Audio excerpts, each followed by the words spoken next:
It's just gonna probably be a single shot. I don't know what Tom put it on, but it's up and running. I may move it to the double shot if we really get in the throes of a good conversation, but I'll have to walk to the back of the studio to do that. Oh, man. If you're emailing, it's jcs at 979espnradio.com. One final point there Dave brings up, and several people have kind of weighed in on this too. You're right. There was a surreal aspect to the Kobe Bryant sudden passing. It's that he was basically, in the news less than 24 hours earlier, being surpassed for third place on the all-time NBA career scoring list by LeBron James in a nationally televised game in Philly, obviously, where Kobe played his high school ball and where his dad had played professionally. And you saw LeBron, extensive interviews, talked at length about what Kobe meant to him. And as a wide-eyed school kid and everything else. So we were seeing him, and we were seeing the reactions to LeBron's move up the ladder, if you will, the all-time list. And you were thinking about that. You thought, well, it means something to surpass Kobe Bryant. Gosh, one more on the ledger for LeBron, and it was a reminder of what Kobe was and what he represented in the league as an elite scorer. And you just thought, okay, but then, gosh, the next time you hear his name, it's for something very different, obviously. So in flipping back and forth, I was watching mostly the NBA TV coverage, but I was flipping back to the golf to see if Tiger was made aware at any point. And there were rumors that he was. There's Twitter speculation that Joey had to tell him because, you wouldn't want the crowd to inform Tiger. Right. And I come back, and LeBron is speaking on NBA TV, and he's in the locker room, and it says, courtesy KCAL TV. And I'm like, oh, okay. So they got LeBron commenting on it. And LeBron is answering questions. He's like, well, I've just got so many memories of Kobe. It's surreal to me. I don't envision myself as a scorer. And he's going on about himself as a scorer. I'm going, is he a sociopath? Are you kidding me? What the hell's it was the previous night's post-game interview after he had passed Kobe. And I didn't see the watermark in the opposite corner said Saturday, recorded Saturday. And it occurred to me, I'm like, oh, thank God. LeBron's not crazy and all about himself. But if you listen to the entirety of that interview, and once I realized what LeBron was answering, which was just him passing Kobe, some of the things he says about perspective and life and his interactions with Kobe, I mean, it is eerie, incredibly eerie to hear LeBron speak from the greater perspective about his and Kobe's relationship and kind of life and basketball in general and the circle of life in basketball, because he pointed to Ben Simmons in the other locker room. He says, I can't wait to be like Kobe and to support players when I'm younger done. Players, yeah. It's just, it was unbelievably poignant, unintentionally so.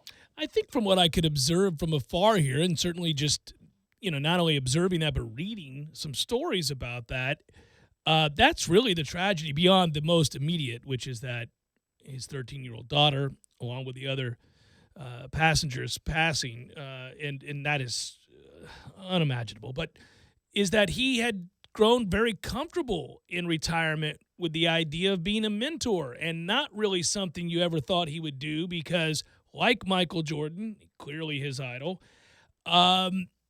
they are so uber competitive, over the top, fiercely competitive, that for a long time it's very difficult for those kinds of players to concede that they're no longer either capable of doing what they once did, or that it's time to take on a new role in their lives, one that sees you having to admit that you're older and that you're no longer capable of doing certain things, but you're best utilized as somebody that can pass on sage advice and wisdom as to how to go about constructing your career and bettering yourself on a daily basis. And you want people to be able to do that, and you want folks to draw on that experience and pass it on. Not everybody can do it. Not everybody's good at it. Not everybody can handle that. And it looked like he was moving into that realm of his life, along with all the stuff with his production company and everything else that we know about, that he had found some peace there. And that stinks, because you think about all of the young players that would have benefited from that. And, you just look around the league and you can tell how many players were working out with him in the offseason at the Mamba Academy, how many people were drawing on that advice. And now that's gone at the young age of 41. Yeah, what I had learned yesterday, I didn't realize, is that Kobe and Bill Russell had a connection from Kobe reading Bill Russell's book and then asking him to be somewhat of a mentor. I don't have a full command of the nature of their relationship, but Kobe viewed that, as a very important part of his basketball life. And if you combine that with some of the interactions he had with other greats, Michael Jordan, of course, is the person he emulated the most. But you could see where Kobe might feel a debt of gratitude to pass it on to the next generation because he was brought in to the community as a young kid and certainly one that matured before our eyes. There is obviously the talking point of Colorado and that chapter of his life, and what actually happened, we don't know. But there's no doubt that by the time he had transitioned to number 24, the second half of his career, where he tried to separate and create his own legacy that stood above Shaq's as they were in their Without question. own arms race. He became an elder statesman instead of a standoffish figure. He still wasn't close and buddy-buddy with everybody. No. On the court, of course not. But, I mean, in media relationships. But he let more people in. It's not the same as Tiger, but it's almost kind of a similar trajectory in a lot of ways. Jason Williams' story, Jay Will's story about the 1 year he was in the league before he got hurt, obviously, talking about Williams, but he had talked about playing the Lakers and getting there to work out, and Kobe already being there to work out 5 to 7 hours before the game, and then he got done with his workout and went and showered off and was kind of prepping for what they were going to be, obviously they were going to be combatants later that evening, and he kind of walks up and he hears the ball bouncing and he goes back into the gym and he sees Kobe still there, and Kobe looked at him and said, "You'll never outwork me." Like, okay. That sounds like him. That's the competitive part that so many people are commenting on today.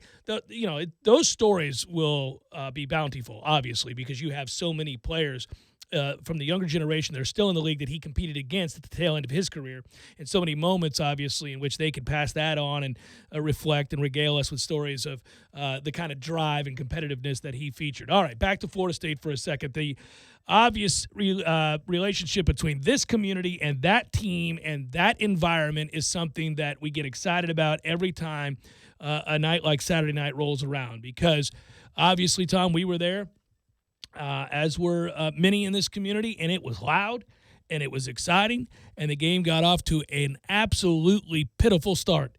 Florida State looked out of sorts. Notre Dame looked very comfortable with what they were going to do. And as we had discussed on Friday, the possibility of something like that happening was very real, because that is a team that starts 4 seniors, Notre Dame that is. They have a very definitive way in which they play, and it seemed to cause a bit of a matchup problem for us. I was talking about that on Friday as well. And so the next thing you know, you're down 15-4. But as is typical with this team, they're tough, man. They're mentally tough. They're also physically talented. They're deep. And there are adjustments that are made from the coaching staff. And all of a sudden, Florida State gets right. They get an unexpected kind of counter with some guys off the bench that it produced a 31-10 run. Yeah. And the next thing you know, you're looking at 31-10, and you're thinking, okay, so if we're going to get this, I'm thinking back to the pair of trays from Vassell and Wilkes, and all of a sudden, MJ Walker hits the one, and you're thinking, we're going to beat this team's ass. It's 47-34. We're rolling here, and it looked like a game that could be a blowout. And it's weird because much of the second half, you're just keeping them at a good distance, 9, 10, 11, 12, maybe 8, but you're feeling very good about the ebb and flow of that basketball game. And so my criticism and my thought and my worry, but at the same time, my exuberance is that they tried to give the game away at the end, and really did everything in their power to ensure that Notre Dame got enough cracks to bring down a team that doesn't lose at home. 4 cracks at the winning basket late. 2 of those shots are blocked, which is, again, the intensity on defense that Florida State has game in and game out. The last shot is basically an air ball. They had 2-point-whatever seconds left, and it's not a good look, and Florida State did a good job at defending that. And so you win 85-84. It's your 10th straight win. You move to 17 overall. You're 7-1 in the ACC. There's no way to describe those numbers, that record, the winning streak, the many different figures on that team that have helped provide this level of, I think, buffer, if you will, in the ACC as well as for the NCAA tournament, as anything but a raging success. And yet I feel like we're on edge. We're on edge about tomorrow night's game on the road. We're on edge about the way the team has played in the last 3 or 4 games. For as much good as you can point to, there's enough bad that you would say, gosh, they got to clean this up. They got to get better at this, this, and this. And there are certain elements that you continue to look at and you wonder how it is they're able to escape.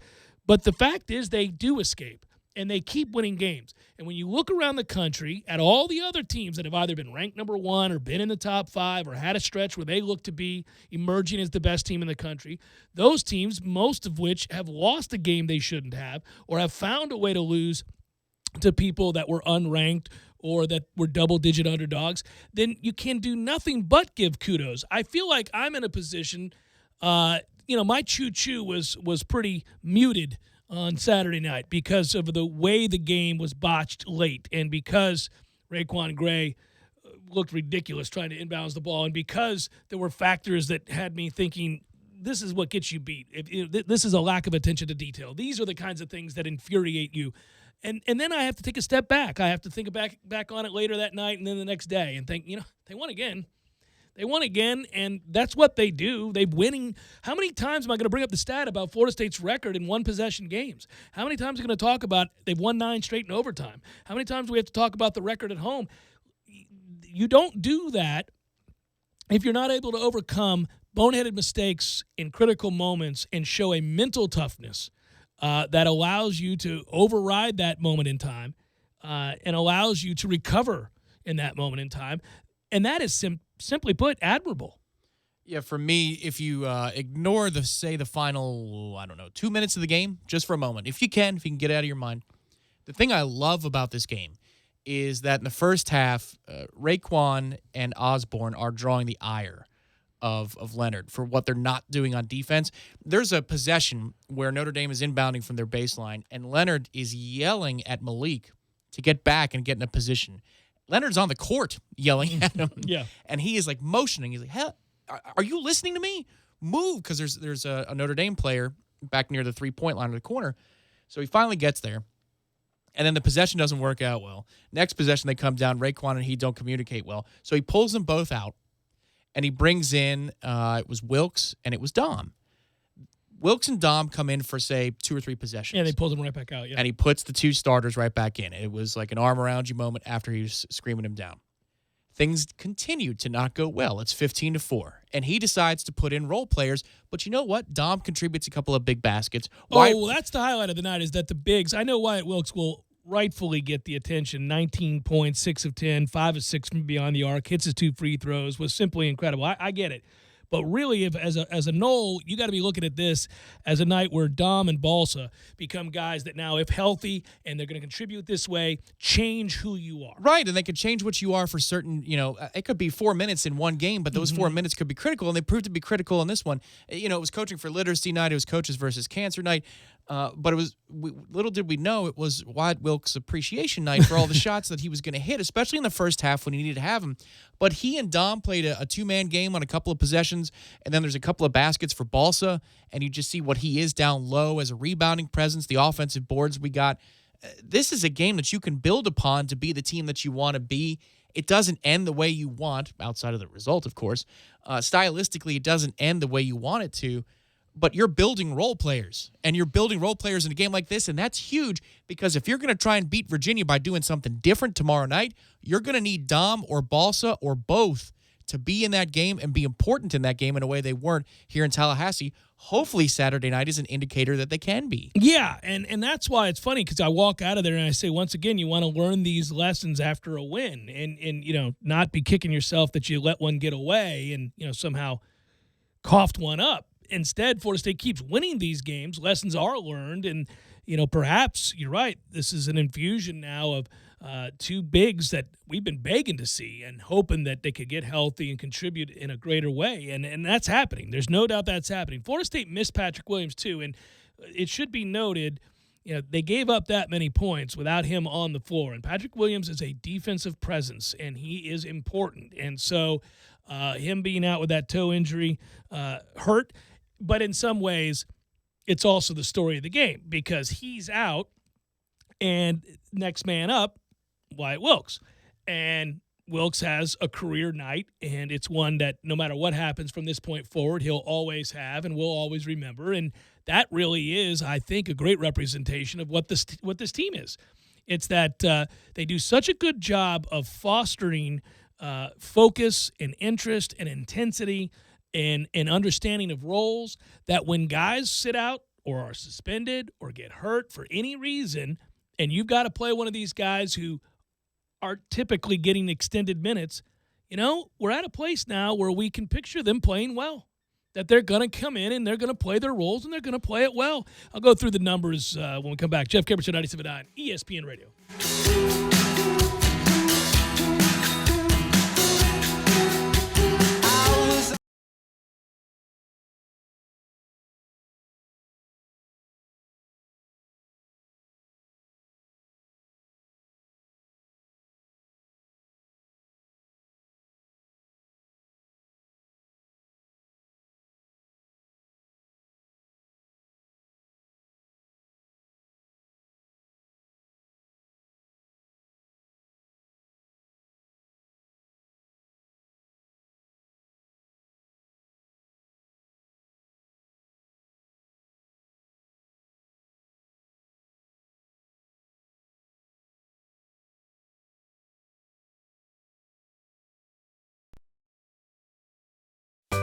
Sorry, boys, I did not have time to pack. We got this. It's right here, guys. We got this. I thought I could handle it. We got this. Moving doesn't have to be a hassle. Call us first at 2 Men and a Truck. No matter the move, home or business, we'll make it a smooth one. I forgot something. We got this.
the offensive tackle did flip to Florida State.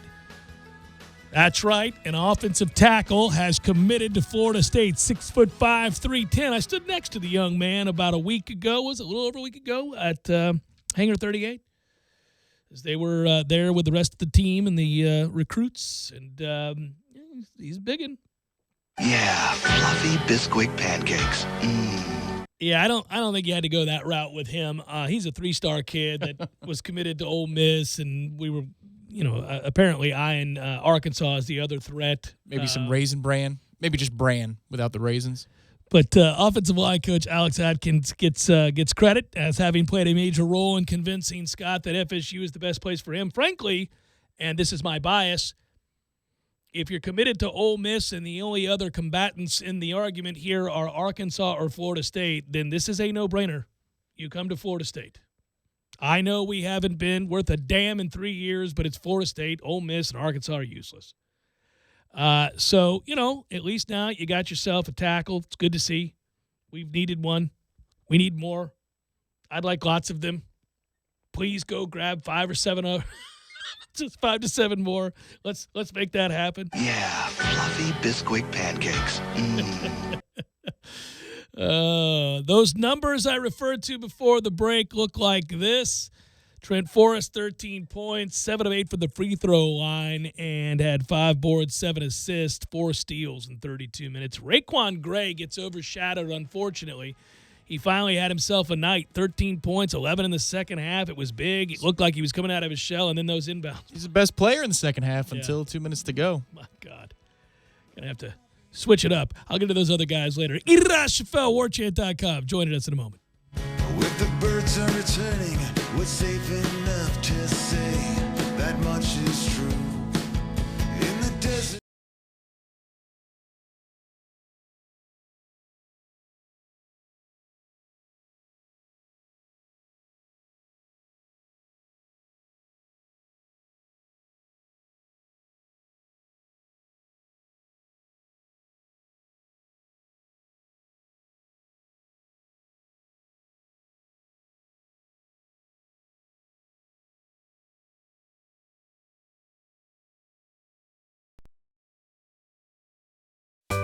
Sorry, boys, I did not have time to pack.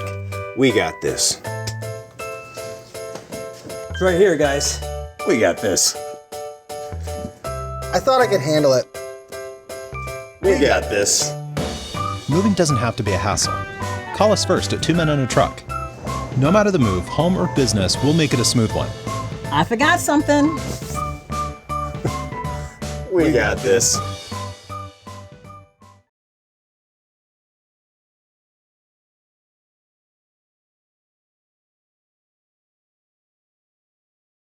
From 6 to 9 p.m. Try all the classic blends from Oliva with incredible discounts, exclusive deals, and great food and drinks. This event will be at the Cary Forest Parkway location. Stop by and bring a friend because you don't want to miss the amazing deals, exciting raffles, free swag, and all the fun. Don't miss the Jerry's Cigar Shop Oliva tasting event, Thursday, January 30th from 6 p.m. to 9 p.m. Only at Jerry's Cigar Shop on Cary Forest Parkway, Tallahassee's favorite cigar destination. All right. Could Louis Anderson, the comedian? Louis Anderson. Yeah, I like good old fat Louis. He was awesome. He is awesome. Yeah, he's not dead. Louis Okay. fine. No, He's John actually in Candy. a show. Yeah, John Candy's been dead for years. Man, John Candy was great. He was great. I think of Louis Anderson as a guy that could never win a fight against anything or anybody. Super sweet, jolly guy, but doesn't look like he has any kind of – he has no squabbles. I bet he could beat John Panette in a fight. Could he beat a boar? A wild boar? A wild boar? Yeah, not a tame one. Could he beat a boar? No. It would. No. That'd be a quick fight. That would be, well. Boars, I think they eat you, too, afterwards. Oh, they'll eat you. They eat you. Everything. That's the best thing about a boar. That's why you can never trust people that have pigs, man. Gordo's, bringing the flavor and flair of Cuban food to Tallahassee since 1996. Games for Less, the only locally owned and operated gaming store in town, has Tallahassee's largest selection of new and used video games and game systems. The future of video gaming is at Games for Less, where they have both the PS4 and Xbox One. It's time to trade in your old systems and elevate your gaming experience now. Games for Less is also your headquarters for the best in retro gaming. Atari 2600, original Nintendo, Super NES, or Sega Genesis, you name it. They got it at Games for Less. Games for Less, the Super Walmart Shopping Center on Appalachia Parkway. Give them a call today at 850-219-3535. That's Games for Less. Driving every day from the Tallahassee Dodge Chrysler Jeep Ram Studios. This is 97.9 ESPN Radio, WTSM, Woodville, Thomasville, Tallahassee. ESPN Radio Sports Center. I'm Christine Lisi. At this hour, an 18-member team from the National Transportation Safety Board, along with the FBI, continue the investigation today into the helicopter crash that claimed the lives of retired Lakers legend Kobe Bryant, his 13-year-old daughter Gianna, and 7 others. Investigators probing why the pilot took flight in weather so foggy it prompted local law enforcement agencies to ground their own choppers. Meantime, fans continue to pay tribute to Bryant, and one of the best ways to do that is to carry on his work with women's basketball, believes his former Lakers teammate, Derek Fisher. That's what I want people to remember. I want us to continue to push for what he was most recently striving for in terms of equity and opportunity for young girls, for girls like his daughters that are still with us. Bryant leaves behind his wife, Vanessa, and 3 daughters. You can watch his final NBA game from April 13th, 2016, 9 Eastern, ESPN TV. More on Kobe when Outside the Lines, and Sporting Life host Jeremy Schaff joins Will next. If you love Nature Valley sweet and salty bars, you'll love the new Sweet and Salty Minis. It's all of the indulgent, savory goodness you know, now in a smaller size. And at 100 calories, snacking has never been so sweet.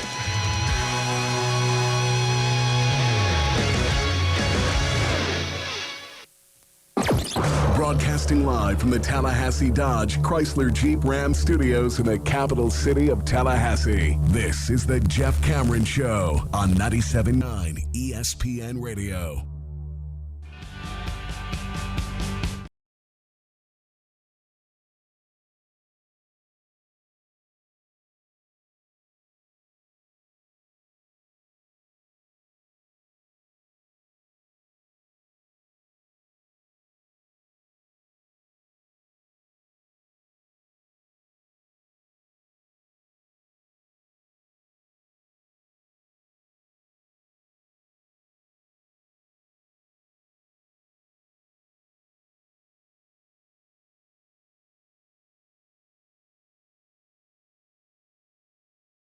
Hey, hope this finds you doing well. Thanks for joining us. Hope you had a great weekend, and hope you enjoyed yourself at the TLC Double C.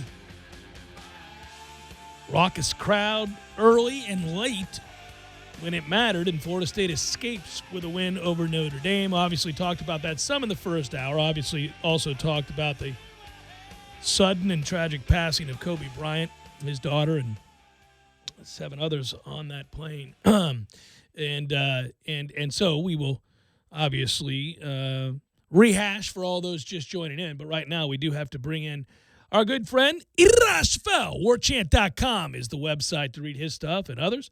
And he joins us now. Hello, Ira. How are you, buddy? I'm good, Jeff. How are you doing, man? I'm doing well. Let's start with Florida State basketball. I know it was also a big recruiting weekend, and obviously I would like to give you a chance to maybe give your thoughts as well on the sudden passing of Kobe Bryant. I know you're a fan of the NBA, just like I am to some degree, and so all of us are sports fans. I do know that, and so it was arresting on Sunday, obviously, as that news came down. But let's start with Florida State basketball. What'd you learn? It's a weird team. It's a tough team. That is, on the one hand, a proof that, again, good teams find ways, and even when they're in the midst of falling all over themselves, they get it done. But on the other hand, there's, as we were talking about last week, it's like they're winning these games, but there's cause for concern. Where do you come out? I'm with you. On the one hand, you have to be impressed by the record. You have to be impressed by the results. And at the same time, you you don't feel like getting a 5 for 6 from 3 performance from Wyatt Wilkes is something that's sustainable. You don't? You don't feel that way? and just like the Virginia game, you didn't necessarily feel like you're going to get that out polite every time out. So it's one of those things where different guys are stepping up, which is awesome. But there's an uncomfortable feeling about that because you just don't know if that's always going to happen. And this was a tough situation because you didn't have Patrick Williams, and Balsa came back playing for the first time in a few weeks, so they didn't want to play him right away. And then MJ Walker had a weird headache at the beginning of the game. We didn't know what happened to him. It looked like he was holding his neck. And when we talked to Leonard today, he said it was actually a serious headache that just kind of hit him right at the start of the game. And they sat him down. They didn't know what was wrong with him. And they waited a little while, gave him some tests, and he was able to get back in the game and played fine. But there was a period there where you didn't have Patrick. They weren't ready to put Balsa in yet. And now MJ's out. And so, that's not your normal team. And then, Notre Dame comes out and kind of on fire. And I think that's, to me, the biggest takeaway right now with this team is they need to realize that they, as a number 5 team in the country, especially these road games in the second half of the season, they're not just going to get the best effort from these other teams. They're going to get great crowds now. People are going to turn out at Virginia Tech and at NC State to see their team knock off a top 5 or top 10 team in the country. And so now you're going to be dealing with teams viewing you as a resume builder. You're going to be dealing with crowds who are fired up to see you go down. And you're going to be dealing with the officials who, quite frankly, especially when you go on the road, a lot of times are going to give the home team those crucial calls down the stretch, which obviously got Mike Bray so upset about those last few calls, ignoring the first 35 minutes of the game. But, that's the question I have right now as this team is, are they ready for what they're about to experience in these next few weeks? Because they're going to get not just everybody's best shot, but also incredible crowds and also having to deal with officials who sometimes I feel like get caught up in the emotions of a home underdog playing a top 5 team.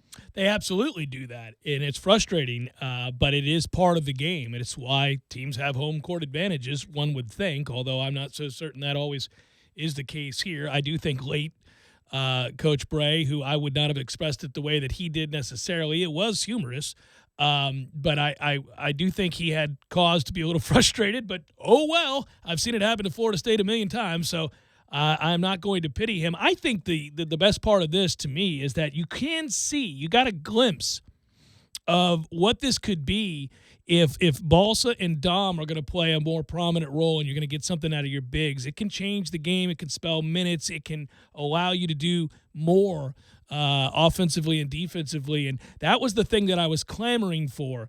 And if we get this group healthy all at the same time with Patrick Williams and we continue to see this bench when called upon, step up and really play well, these are the signs of a deep team and a mentally tough team, and obviously a physically difficult team to play against. I think it's all there. The recipe's there. The cool thing is, Ira, that even when they're not playing well or they have stretches where they're not playing well, they're mentally tough enough and they're talented enough to overcome it and still find ways to win games and learn lessons. Oh, yeah, and I mean, the talent is, look at the first half. They're down 15-4, and Notre Dame's playing about as well as they can play. Obviously, they're extremely hungry. They've lost all these close games. And Florida State just flies past them like they're standing still, a 22-3 run. And all of a sudden, you go from Florida State being down 10 to now up 10 and, in complete control of that game until the final few minutes there. But and that was with the calls all, in my opinion, going Notre Dame's way. Notre Dame was shooting, it was like 3-1 in free throws at one point late in the second half. So, that speaks to the talent. And I think, to your point, most college basketball teams have, I don't know, maybe 3 key players, maybe a 4th key player who those guys have to bring it. Those guys have to play really well. Maybe it's 2 of them, maybe it's 3 of the 4, maybe it's 2 of the 3, whatever it is. Those are your options, and they have to come through, and if they don't come through, you're in deep trouble. Florida State, the unique thing about this approach with having 11 or 12 guys in a rotation is it can come from somebody different on any given night. It doesn't have to be Devin. Doesn't have to be Trent. It can be so many other options. Now, again, it's an uneasy feeling, though, because you don't know. you may go another 2 weeks without Wyatt Wilkes scoring. But here you had him score 19 to kind of help you, pull away from a Notre Dame team at home. So it's just it's an interesting team. But to your point, Balsa, he was just coming on before he got injured. Mm-hmm. We were starting to get really excited about the way he was playing before he had the back injury, and so you wondered how that set him back. Well, he looked really good the other night. And as you said, Dominic looked good too, was definitely physical. So again, it's just putting all the pieces together. I also thought early in that game, I think the crowd and just the hype about that crowd and the way how the emotions in that building before the game, the students were there an hour early. I think that kind of took FSU's players a little bit out of their, not out of the rhythm, but it just seemed like that I think that was part of why they were a step slow. It just seemed like they were kind of caught up in the moment a little bit. And then once they settled down, man, they were so much better than Notre Dame. It wasn't even close. And I think that's when you look at the ACC right now. I think Florida State, even though a lot of these games have been close, I think if Florida State has everything clicking, they're in that group of the elite teams with Louisville and Duke and further away from the middle of the pack teams than I think most people really know. Well, they're continuing to separate themselves in that way. I mean, you look at Louisville now. I guess that's a half-game lead for them because they've won 8 games in the conference. They're 8-1. Florida State 7-1, and Duke is 6-2. And then there's everybody else. Syracuse has played remarkably better as of late. They've won 5 straight, and they've really been good on the road, which is bizarre. 4-0. They have a losing record at home. But everybody else after that. And I hesitate to put Syracuse anywhere near that group, but they are playing well. But it's NC State, Va Tech, Virginia, Pitt, Clemson, BC, I suppose Georgia Tech. Those teams are all, in my mind, a good distance back of Louisville, Florida State, and Duke. And so right now it's just a race to the end, and hopefully you can amass the best record, obviously, because I'd love for this group and for Leonard Hamilton and his staff to finish the regular season as the ACC champions.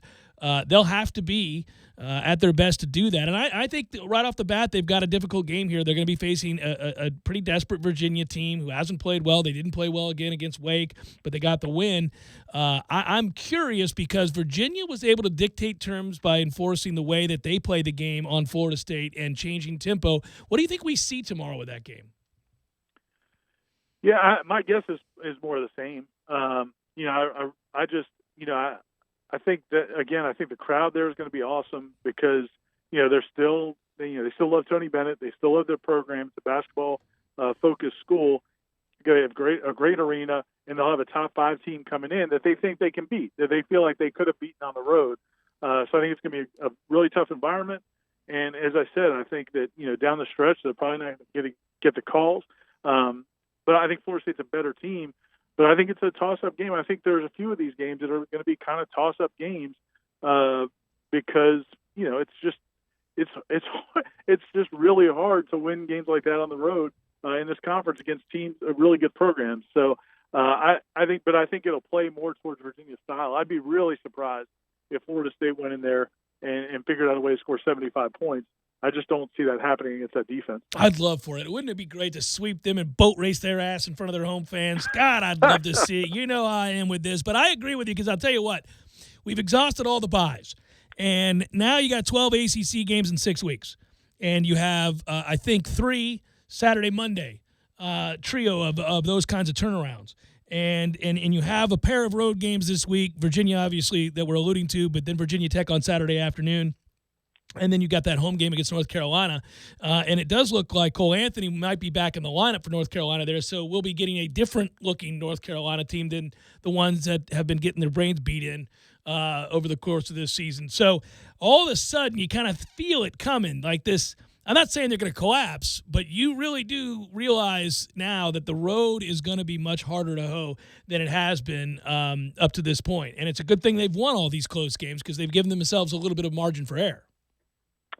Yeah, and I think you looking ahead to the Virginia Tech game. I think that they're going to hit their threes or they're not. That's pretty much and it's going to be at their arena, and basically it's a high school gym, but it's it's kind of a tough place to play because it's kind of small and enclosed, and it's if Virginia Tech hits their threes, then they can be a tough team to beat. If they don't hit their threes, and Florida State could cruise to a win in that game. I like them against North Carolina. I feel like that game to me, Saturday night was kind of the I don't know, first time number 5, first sellout in a year. There was a lot of raw emotions in that game that I don't think that they handled all that well. But I think next time Florida State plays at home and going forward, I think they'll go back to playing the way they normally do at home, as a hungry team, as an aggressive team, especially if they drop one of these 2 games to Virginia Tech, and that takes a little bit of the pressure off. But even if it doesn't, I feel like Florida State at home, I think that was kind of a mulligan to me, that home game. Early on, it was the pressure of being a number 5 team for the first time, and also just the hype of that crowd, the blackout and everything else. And then at the end of the game, it felt like the last 3 or 4 minutes they were playing to not lose. I think those emotions will go away the next time they're in that situation. I'm more concerned about the road games, and really, all of them. Every team in the ACC can beat you at their place, sure. Even Virginia Tech or Clemson or NC State. So I just think that those are the games I focus on. I think Florida State's going to close up the home games. I think they're going to do just fine. Yeah, poor Raekwon Gray, by the way, who I didn't mention in all this, could have had himself a perfect comeback night where we're so. He had a great game. He sure did. Until you were going, what are you doing? Yeah, that was. Well, one thing I don't know if you did. I've been meaning to go back and watch the inbounds plays. I know on the last one, the 5-second call, I don't think anybody ever got open. So that's not necessarily his fault. I mean, he can't throw it if nobody's getting open. Yeah, the steal obviously was his fault. Yeah, but I meant to go back and watch the second one. Tom went back and watched it in slow-mo and then in real time because he didn't think, because I was pissed. We were both pissed at the time. We were sitting together right behind that, and we thought it was a quick 5. It was not It wasn't a quick 5 though. No, it wasn't. Turns out it wasn't. Ira, you know this too because we talked after the game. I was sure it was 3.5, 4 seconds, and I hand timed it. And both times I hand timed it, it went well over 6. So even beyond human error, beyond human error, I was stunned to find that out. But Raekwon But was. I do want to. But we always blame the inbounder. I am curious to know whether or not the guys whether or not they got free. Yeah. Because you can't inbound it to nobody. Yeah, it didn't look like they did. The other one was definitely his fault. He underestimated the reach and the width and the length of the defensive player. Yeah. And you're just like, okay, that's like the one thing you can't do, my man. Just give up that. So it should be noted as we move on, Robert Scott flips to Florida State. He had been committed to Ole Miss. We were worried about perhaps Arkansas, his home state. But the Noles get the 6'5", 310-pound tackle. We're always excited about tackles at this point, really, if they're breathing. We're just excited that they've said yes to Florida State and get a 3-star athlete in Corey Wren as well, who looks like he'll play running back and wide receiver. Anything to say about what's going on? I know he's fast. Anything to say about what's going on with Florida State and recruiting there from this past weekend? Yeah, no, it seems like they're doing a good job. I mean, there's no other way to describe it. It's not unbelievable, but it's not. It hasn't been a mess either. I just tweeted about it. I was looking at the top 25 teams in the recruiting rankings, and there's only 2 first-year coaches in there. One of them is Mike Norvell, the 19th ranked class right now, and the other one is 18th. The guy at Washington, Lake, and he was on that staff, so he had the relationships with the players. It's not like he came in fresh and had to hold together a class and build a class. So I think that's impressive that of the top 25 recruiting classes, there's only one head coach who's new to his program is a new head coach, and that's Mike Norvell. And I think that he's done a good job. They've been smart, I think, the last couple of weeks about not cherry picking, but identifying guys that maybe not the top tier guys, but 3 and 4-star guys, that high 3-star guys who are committed to other programs who might be willing to look at a Florida State, and they've been able to pick those guys off. This past weekend, they had 2 guys in from Tennessee. One of them's committed to Tennessee, and he decommitted today, and I think it looks really good.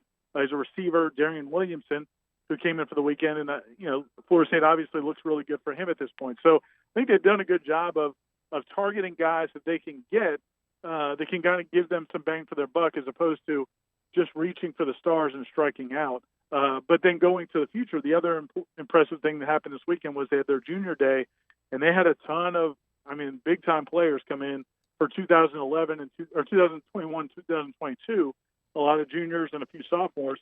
And, that's impressive. They got all those guys on campus this quickly. So, everything seems to be going in the right direction. And, next signing day is about a week and a half, so they've got a chance.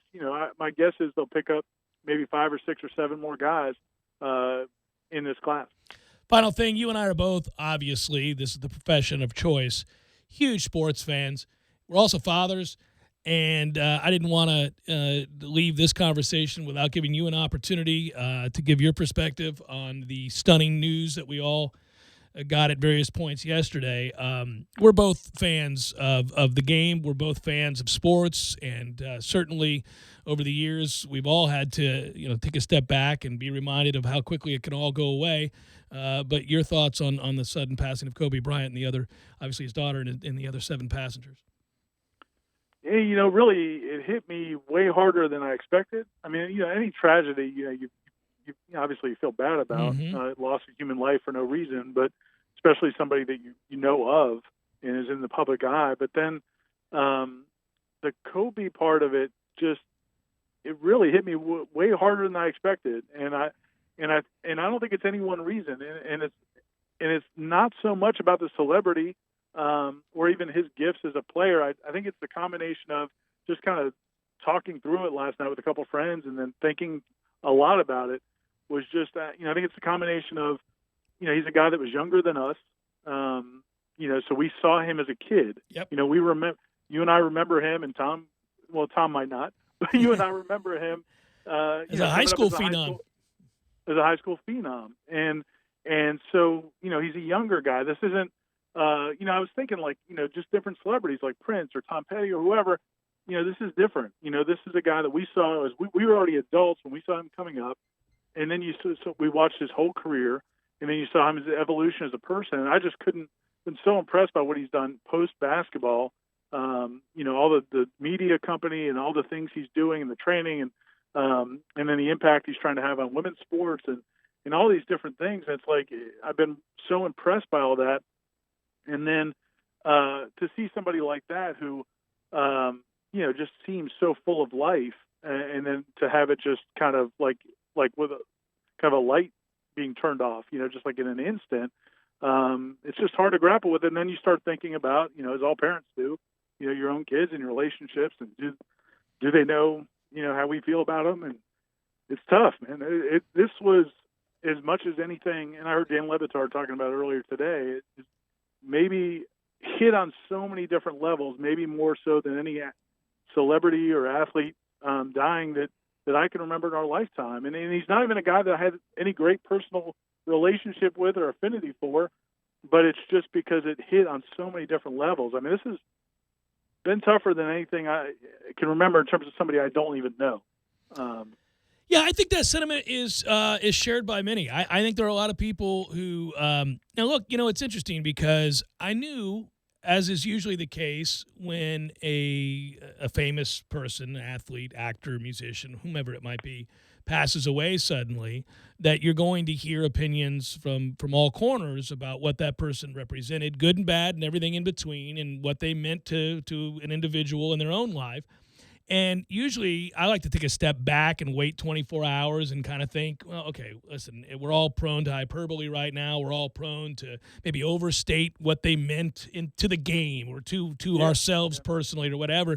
But you're right. It stuck with you in a lot of ways. And I was trying to figure that out too. I too went immediately to the parent part of things, thinking about his daughter and his remaining family, his wife and his other 3 kids. But then I thought too, like, why is this bugging me? I think you just nailed it just now for me, and that is that we did see the entirety of that career, and it happened in a way in the internet age. He basically came to be with the emergence of email and the internet and social media, and it happened every step of the way. And he is younger. Look, I'm 48, you're 49. It's unimaginable that could be gone at 41 and that you could suddenly be removed. And maybe your own mortality comes into mind as you think about this in many ways and what you would leave behind. And so, you think about it, to your point, and not sorry to interrupt you, but the digital age, it's like he's the first one, I think, because MJ, like, I've got my wife always kids me whenever we move. I've got your VHS tapes. VHS tape of Jordan's last game. Yeah. And so she'll always be like, "You still need this?" But I mean, that was, pre-digital age. I mean, like Kobe his whole career was in digital age. That's correct. I think Tiger too. Yeah. Yeah, those two. I mean, like I was thinking about that today. I'm like, who else hits those markers? And it's Kobe, and there are a few, but in terms of iconic, transcendent athletes, there's only a couple. Yeah. It's him and it's Tiger. And yeah, well, I appreciate the thoughts, brother, and I'll talk to you tomorrow. Be well. Thanks, Jeff. See you, man. All right, take care. That's Ira Chaffel, warchant.com, the website, Jeff Cameron Show, 97.9 ESPN Radio.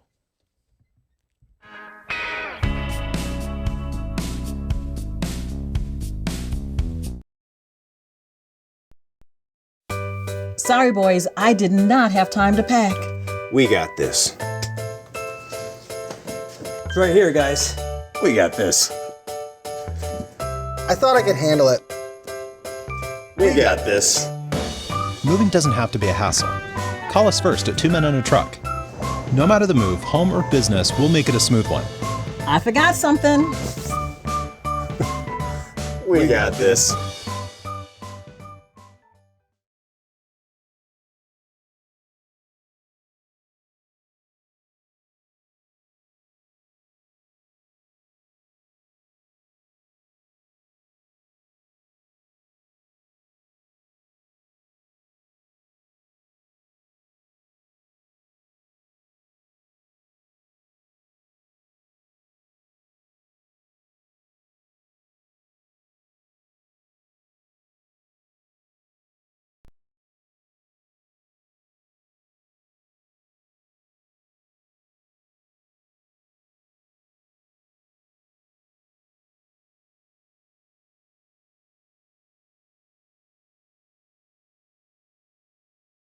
The help you can get, and it's there. It's amongst the members and coaches at Orange Theory Fitness. To learn more, go to orangetheoryfitness.com.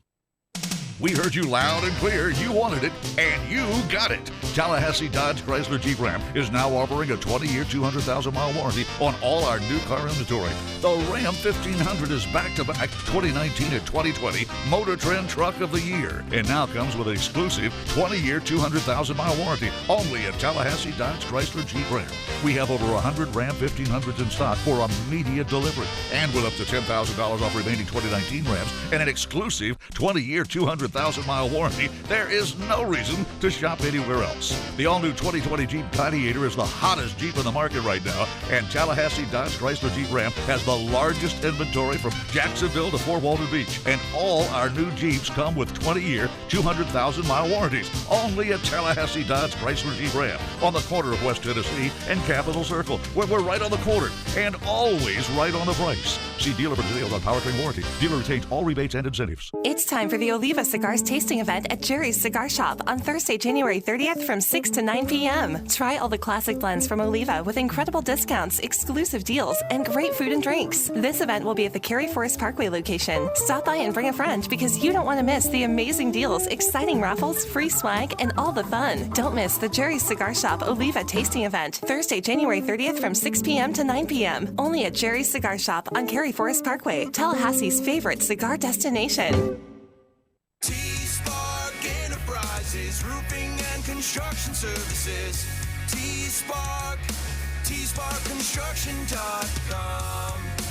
Are you starting a new business or expanding your business? Looking for the right general contractor to assist you with a tenant space build-out? Look no further. From restaurant to retail, we have the experience to work with you. At T-Spark Enterprises, we are ready to be a part of your vision and build a space that exceeds your expectations. Whether you're looking for design build or build from your own design, give us a call today for a free consultation. As the owner of T-Spark Enterprises, I guarantee when it comes to your business space, we only provide picture-perfect results. Call 850-766-1340. T-Spark Enterprises, roofing and construction services. T-Spark, TSparkConstruction.com. License number CGC 1525336. From the moment her granddad put her face on the package, Little Debbie's been the sweetheart of American snackage. And so when you're out shopping with a family to please, grab some Little Debbie treats for spontaneous parties. Oh, and breakfasts and lunches, they make great road trip food. Grab all your favorite varieties for any time you're in the mood. From our family to yours, We take pride in what we make. So hit the store and unwrap a smile, because today we bake. Jeff Cameron here, and mark it down. Wednesdays on my show, we're giving away Which Wicked Sandwiches. That's right. Tune in to the Jeff Cameron Show every Wednesday for your chance at a free Wicked 5 meats and 3 cheeses of deliciousness. Which is Wicked Wednesdays every week on the JCS. See, very intrigued by the Dan Le Batard Show on ESPN Radio. Roy, who is feeling older every day, and I think this is universal for people in sports, that you sort of can calendar your own age by guys you saw growing up playing when you loved sports, having kids who are now playing sports. But Roy has never felt older than he did during the break when, very sadly, he just said to me, Frank Gore's kid has enrolled at Southern Miss, and it's the first time you can remember an active athlete of any sort having a kid, but it's only because Frank Gore has been in the league 4 yards at a time since 1982.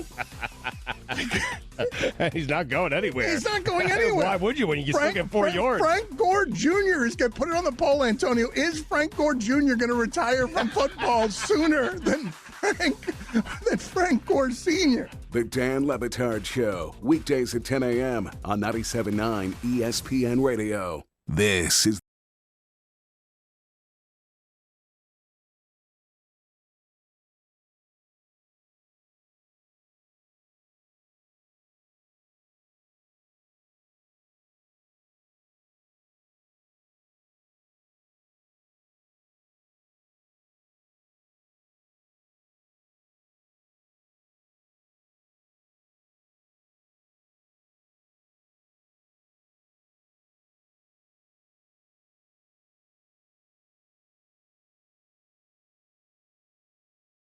For some time now since, and that's just so you know, we're good. If that's your way. Okay, so let's move forward here with Florida State. We were just talking about it with Ira, the recruiting. Man, I don't know. I keep coming back to this, and I think it's just because we're so desperate to see something on the field that is appreciably better from anything we've seen on the field in the last 3 years, that it creates an impatience. And that's not how things work. You can't wave a wand and make all your offensive linemen, Power 5 worthy. Right, you're not even asking for all conference. No, just Power 5 worthy. And all ACC is basically Clemson. So it's been, I love these games. I see the impact that these coaches are having currently. I know what I see what they're able to salvage right now, and it is a salvaging job that you do with these new parameters in recruiting. When you become a new head coach at a program, especially when you become a new head coach at a program that just hired a new coach 2 years prior, you are well down the ladder, the rungs of the ladder at that point. Because if you take yourself and you remove your garnet and gold glasses and you say to yourself, if I were a top-notch recruit, if I were not a 5-star even, but just a 4-star that had options at places that are, the last 3 years fixed in the top 25, what would I look at from Florida State's standpoint? See, we see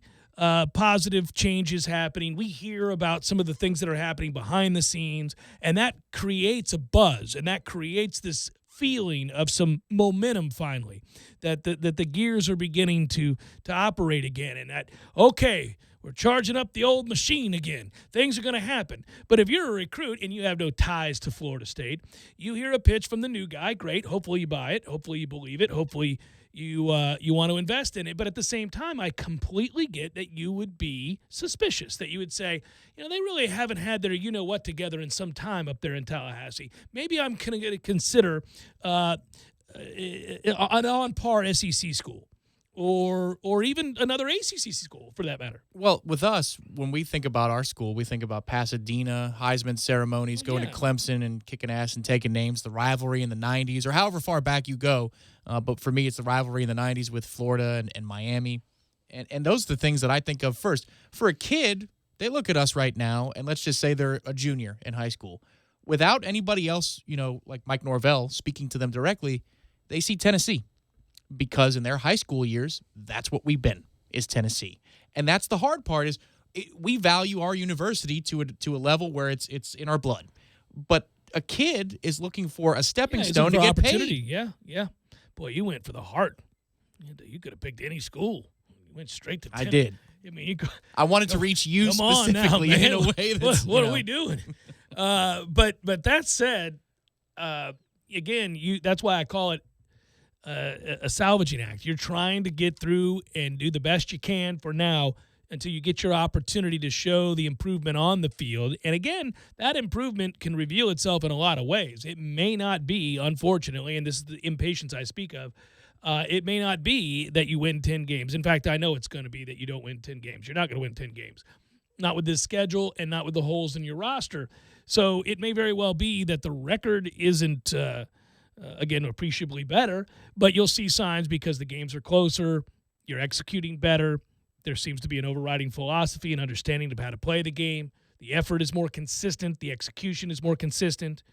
And these would all be telltale signs that, okay, they got it together here. It's revealing itself now. They're gaining some momentum, and they'll have an opportunity to recruit better the following year. Because ultimately, to get back to where we want to be, you've got to seriously upgrade where you rank in these recruiting classes. You've got to find a way to compete with the best of the best. Right now, all those best players, quote unquote, are going to Clemson. They're going to Georgia. They're going to Alabama. They're going to Ohio State. They're going to those LSU, those kinds of places. They're not coming here right now. Yeah, the only thing that I can take solace in, for real, because it's clicky pen season still yet again. Recruits interacting with each other on Twitter, and War Chant retweeted. I'm not following them, please. I just can't make that clear enough.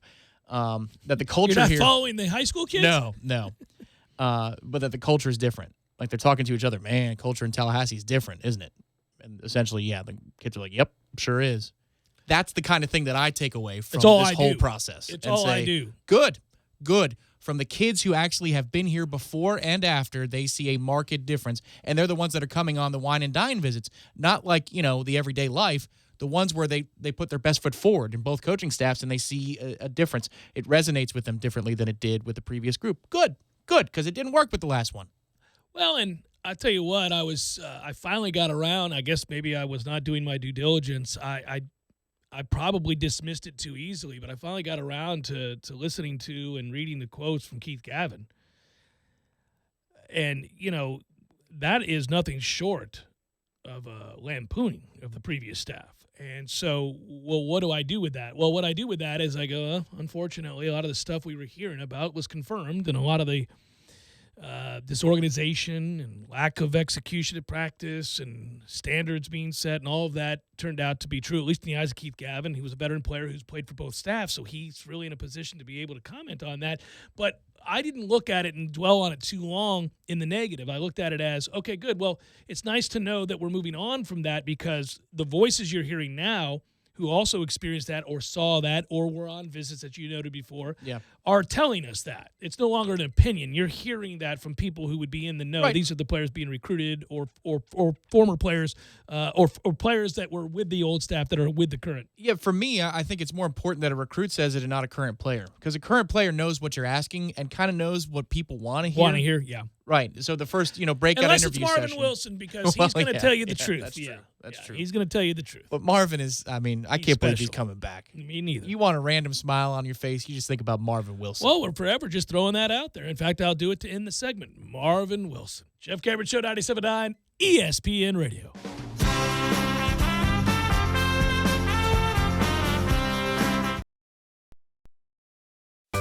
Sorry, boys, I did not have time to pack.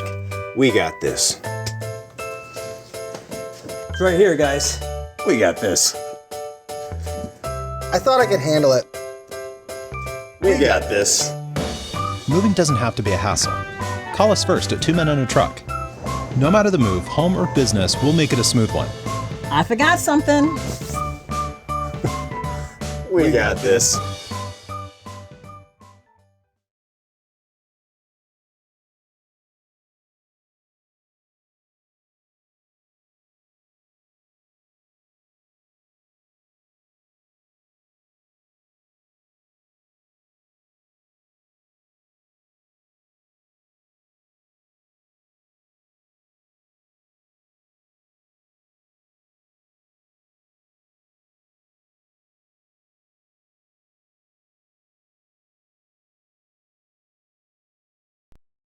is so breathtaking, it leaves other biscuits bereft.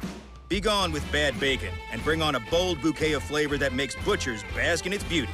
Get 2 fluffy, meaty bacon, egg, and cheese biscuits for just $4. Boom. Bojangles. It's bow time.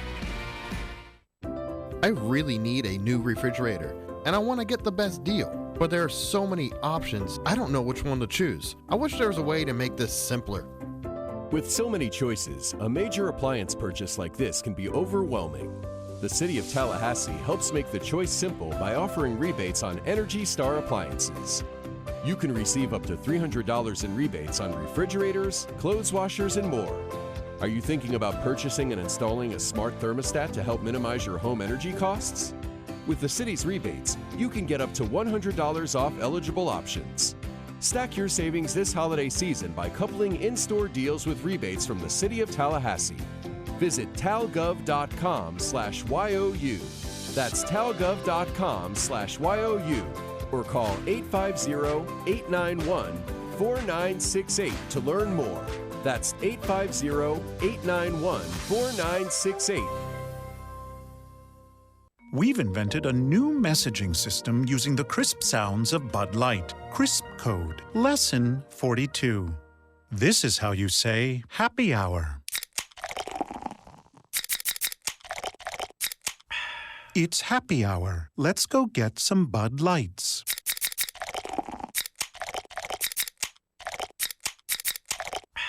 That's it for today. Brewed with no corn syrup. Bud Light. Crisp. Enjoy responsibly. Bud Light Beer. Anheuser-Busch, St. Louis, Missouri. It's been called shell shock, war neurosis, and battle fatigue. Today, we call it post-traumatic stress disorder, and it affects 1 out of every 5 warriors returning from battle in Iraq and Afghanistan. The Wounded Warrior Project offers comfort and support for warriors with PTSD and all other scars of war, whether those scars are visible or hidden. Find out how to help, because for warriors, the greatest casualty is being forgotten. Please visit woundedwarriorproject.org. Oh, no. This car ride's taking forever. I hate blindfolds. No more of these. Where are we going? Bumpus Local 349. Yay! I love Bumpus Local 349. It's a local business. I wish they had piñatas. Me too. But I think I'm going to order the Dolphin Reuben instead. You know, it's not really dolphin. Yes, it must be mahi, right? Delicious. Yes. Eat local, be local, and drink local at Bumpus Local 349. Help me with my blindfold. See, very intrigued by the Dan Le Batard Show on ESPN Radio. Do you want to live to be 103? 67% of the audience said, nah, seems like a toughie. I mean, honestly, those are just young people voting on that. Right. I'd want 103, I think, at around age 84. And I think we're going to make some advancements that allow people to live better at that age as we learn. Although there is the chance, though, that we just blow up the entire world before then. So you're just going to be drowning in a nursing home. Yeah, whatever advancements make their way, you'll only have access to. It might trickle down to us in a few generations. We've been holding out for these advancements for a long time, you and I. We've been talking about this for 15 years. I have no advancements yet. No, but the median age of death in the world is less than it used to be. Like, people used to die at 33, man. Sorry. The Dan Le Batard Show, weekdays at 10 a.m. on 97.9 ESPN Radio. Broadcasting live from the Tallahassee Dodge Chrysler Jeep Ram Studios in the capital city of Tallahassee. This is the Jeff Cameron Show on 97.9 ESPN Radio.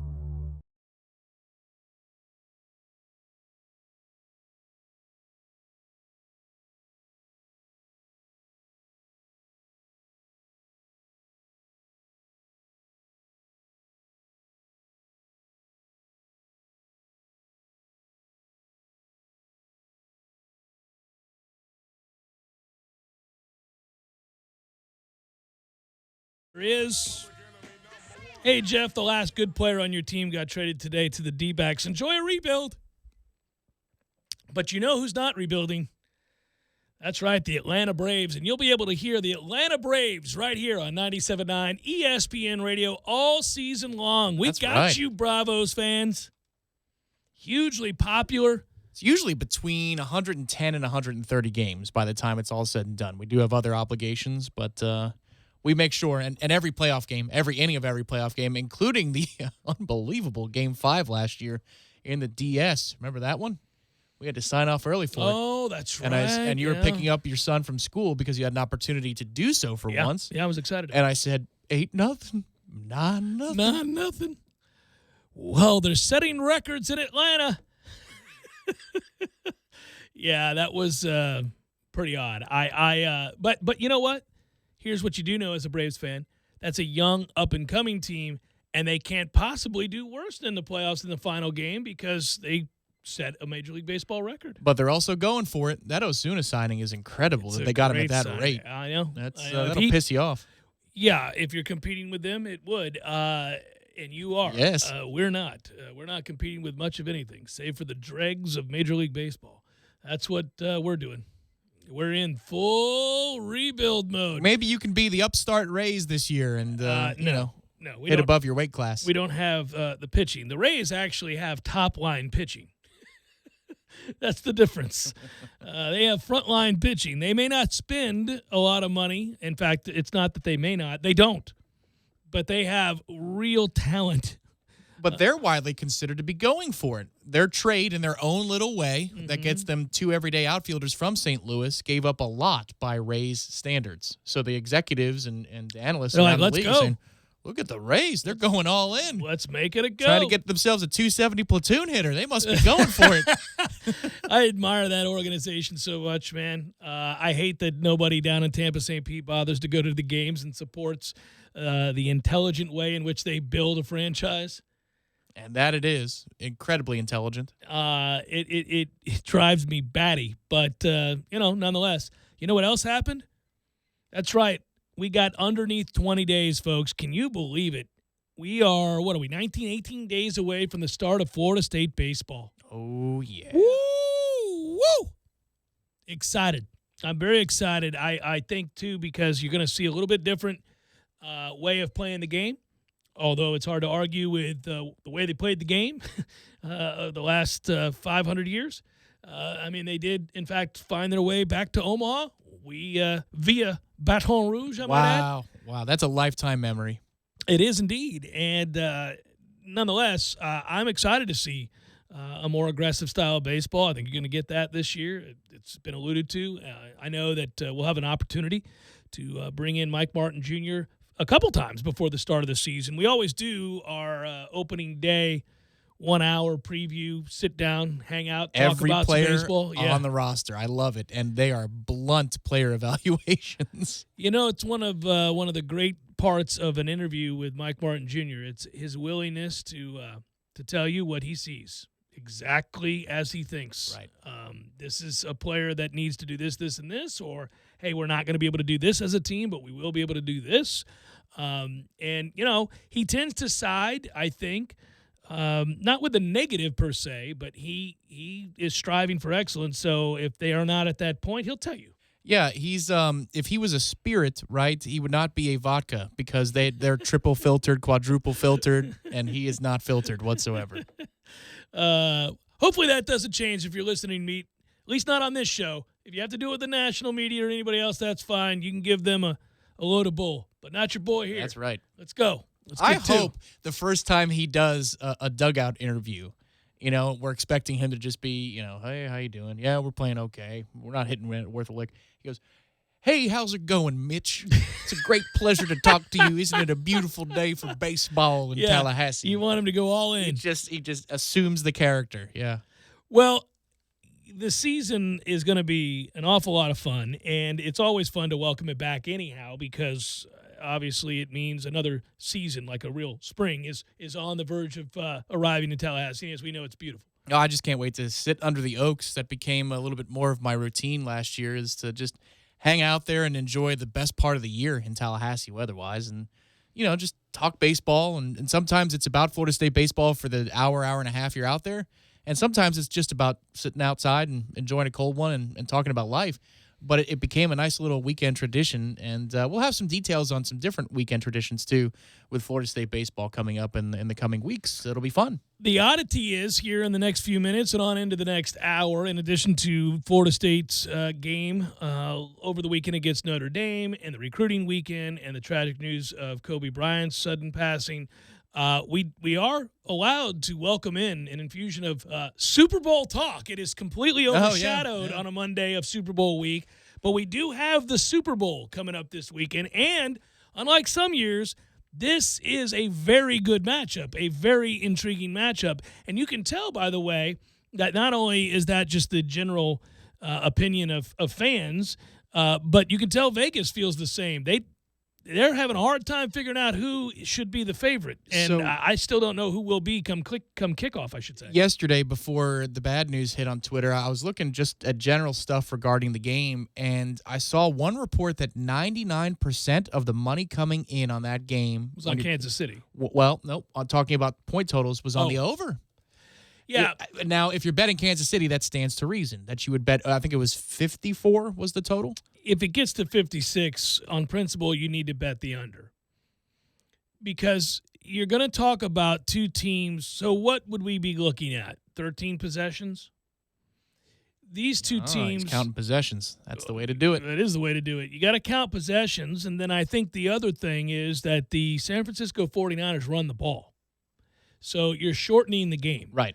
So count possessions, shorten the game, and see if that number can balloon up to 56 or bet it up if you have to, and then take the under. I mean, yeah, man, I'm taking the under if you can do it. So the report I saw is from Ben Fox. He's ESPN's editor of the gambling section. There you go. Good guy to know. Mm-hmm. And he said a whopping 99% of the money at Superbook USA is on the over, which is now, at that point yesterday, up to 54.5. I thought I saw 55 yesterday. Probably. Or last night, I should say. I mean, if the money's moving that fast at that number, then of course it's going to climb. Come on, get up to 56 so I can bet the under. Let's do it. Let's have fun with it. I got to find my prop. I got to be Prop Joe for one thing. I don't know what it is There's yet. some really good ones out there. I mean, you can look at the two tight ends. You can look at, obviously, passing attempts. The over on Patrick Mahomes' pass attempts has been an easy one to cash. I think it was 26, and then it was 28. He had 20 passes at halftime. They sling it around a lot. I mean, that's what they do. But this 49ers pass rush is formidable. And now that they're completely healthy, both in the interior and off the edge, I think that changes the game. I'm not so sure Kansas City wants to do that.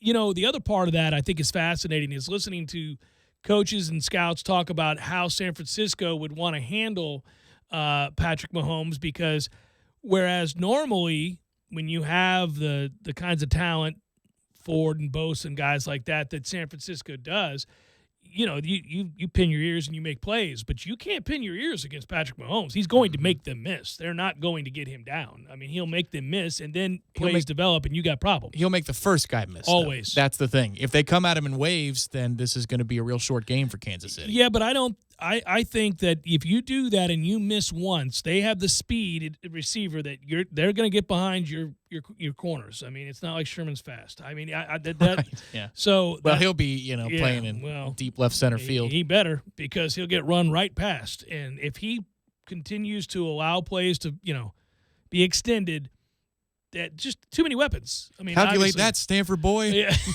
just running past your ass. But I mean, Kelsey, they have so many weapons that they'll throw the ball around the lot. We've seen that, and so I think it's interesting. It's weird to have those weapons and then tell them to contain. Have those kinds of guys that can really rush the passer and say, "Yeah, slow your roll on rushing the passer here. I need you to not let him get outside of you," because it's not like he can't just take off for 20, 30 yards. He does it all the time. He's impossible to deal with, man. I think the play early on is to trust your group of four and bring the house, and not blitz-wise, but just go for it. Get those four to win their one-on-one matchups. Right, and see what you can do with 7 in coverage. And, if it's 14-0, well, you're going to have to score more than 14 to win the game anyway. But let's see if our best can beat what they do in protection, and we could just overwhelm the guy, get him off his spot. Because if he's rattled, then you've done something nobody else can do. I think one thing they'll the 49ers will want to do. And this is always about dictating terms, and we see what happens in the playoffs. I mean, the Titans wanted to do this, but they were not equipped to do much else if it didn't work. But if you're the 49ers, I mean, your bread and butter has been running the football. I mean, in a variety of ways and interesting packages, and they have got to do that here. I mean, if you're going to beat him, you got to beat him by keeping him off the field, because nobody has really been able to show that they can stop him when he's right. This is a really fun game to talk about and scheme, like, hypothetically, but I worry that it won't be because San Francisco is going to dictate terms in both lines of So scrimmage. you're leaning San Francisco? I am, yes. All right. Final hour, fourth cup, stay with.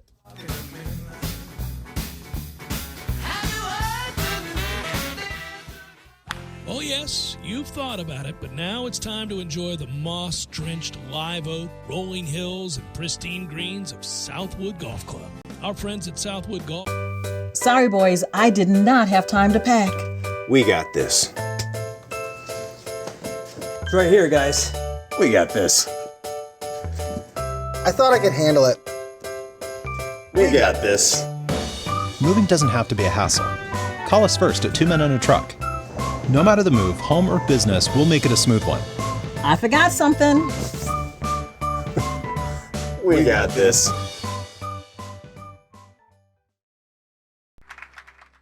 All aboard the tournament train. ESPN Tallahassee's home for select 2020 basketball watch parties is Hangar 38 in Bannerman Crossing. Elite in 18, sweet again for the Seminoles in 2019. Join the Jeff Cameron Show crew at Hangar 38 for select away games and enjoy giveaways, contests, and more. The Seminoles have it.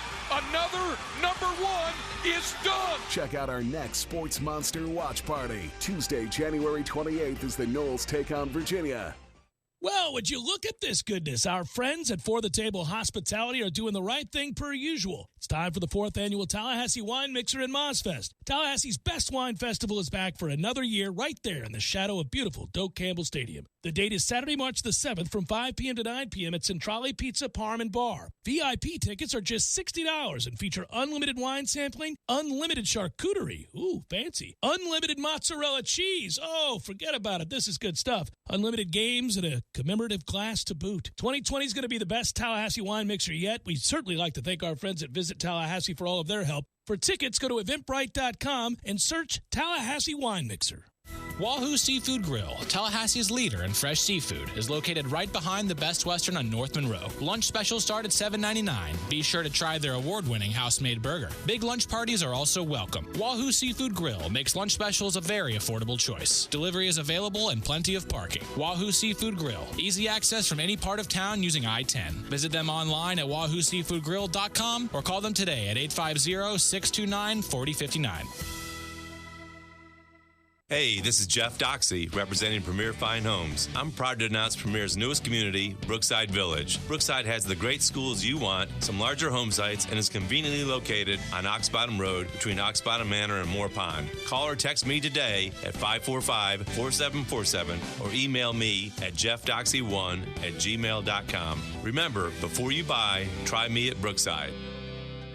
One of my favorite things about being a member at Orange Theory Fitness is the sense of community. Initially, after taking the tour and seeing the state-of-the-art equipment, I was intrigued. I became convinced even once I researched the science-backed technology track, coach-inspired workouts, all of that. But what I didn't count on was the support, the sense of camaraderie shown by the members and the coaches. You realize pretty quickly you're not alone. And when you're pushing yourself through barriers and attempting to be your personal best, you can use all the help you can get. And it's there. It's amongst the members and coaches at Orange Theory Fitness. To learn more, go to orangetheoryfitness.com. It's time for the Oliva Cigars tasting event at Jerry's Cigar Shop on Thursday, January 30th from 6 to 9 p.m. Try all the classic blends from Oliva with incredible discounts, exclusive deals, and great food and drinks. This event will be at the Cary Forest Parkway location. Stop by and bring a friend because you don't want to miss the amazing deals, exciting raffles, free swag, and all the fun. Don't miss the Jerry's Cigar Shop Oliva tasting event Thursday, January 30th from 6 p.m. to 9 p.m. Only at Jerry's Cigar Shop on Cary Forest Parkway, Tallahassee's favorite cigar destination. At Capital One, you can open a new savings account in about 5 minutes and earn 5 times the national average. Banking with Capital One means 5 times the savings to help pay for your perfect honeymoon.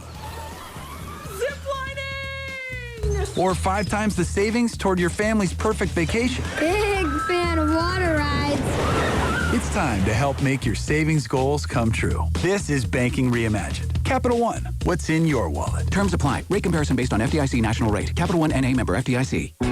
Looking to work some meatless options into your weekly routine? Hardee's is proud to introduce the original Beyond Thick Burger and Beyond Sausage Biscuit. Both patties are 100% plant-based, but are just as savory as the real deal. Now we know what you're thinking. How could a burger or breakfast sausage made entirely from plants be that satisfying? Guess the best way to find out is to taste for yourself. The original Beyond Thick Burger and Beyond Sausage Biscuit, now at Hardee's. Hardee's Beyond Meat products are not vegan. The products are cooked on the same surface as meat. Driving every day from the Tallahassee Dodge Chrysler Jeep Ram Studios. This is 97.9 ESPN Radio, WTSM, Woodville, Thomasville, Tallahassee. ESPN Radio Sports Center. I'm Christine Lisi. The National Transportation Safety Board and FBI continued their investigation into the cause of the helicopter crash that claimed the lives of Lakers legend Kobe Bryant, his 13-year-old daughter Gianna, and 7 others in California. Part of the investigation centering around why the pilot took flight in weather so foggy, it prompted local law enforcement agencies to ground their own choppers. Tributes from around the world flowing in for Bryant, including from his former teammate Shaquille O'Neal. The two had feuded, then repaired their relationship. A valuable lesson for all of us, says host of Inside the NBA's Ernie Johnson. When we look at this, we can say, who do I need to make it right with? Who do I need to approach? Who do I need to humble myself before to say, hey, look, I want things to be right. I don't want there to be anything lingering or anything that's left unsaid, because we don't know. We just don't know. You can watch Bryant's final NBA game April 13th, 2016, 9 Eastern, ESPN TV and the ESPN app. The satisfying crunch of Nature Valley Crunchy Bars can keep your family going, which means more outside fun for you. And with whole grain oats and real delicious honey, it's really tasty too. Nature Valley Oats and Honey Crunchy Bars.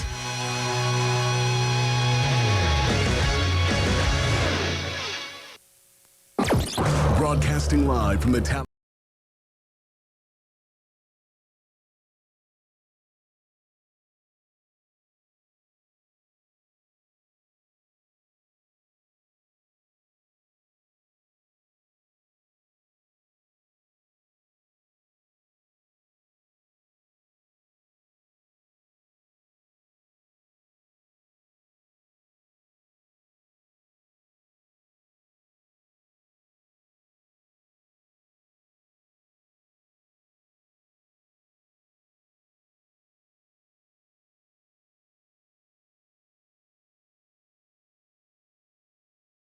We're online, ESPNTallahassee.com. That's where you go to listen live via the streaming free. Always, don't miss anything. But if you do go back, get caught up there, we'll post all 3 hours, both on iTunes and in our own audio vault. You can always email the show if you like, JCS at 979ESPNradio.com. On Twitter, it's at JCameron Show. The WTSM app, good for your mobile devices.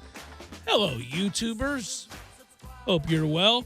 Hope everybody had a good weekend. Obviously, all of us were affected by the shocking news that Kobe Bryant, along with his daughter and 7 others, tragically killed in a helicopter crash.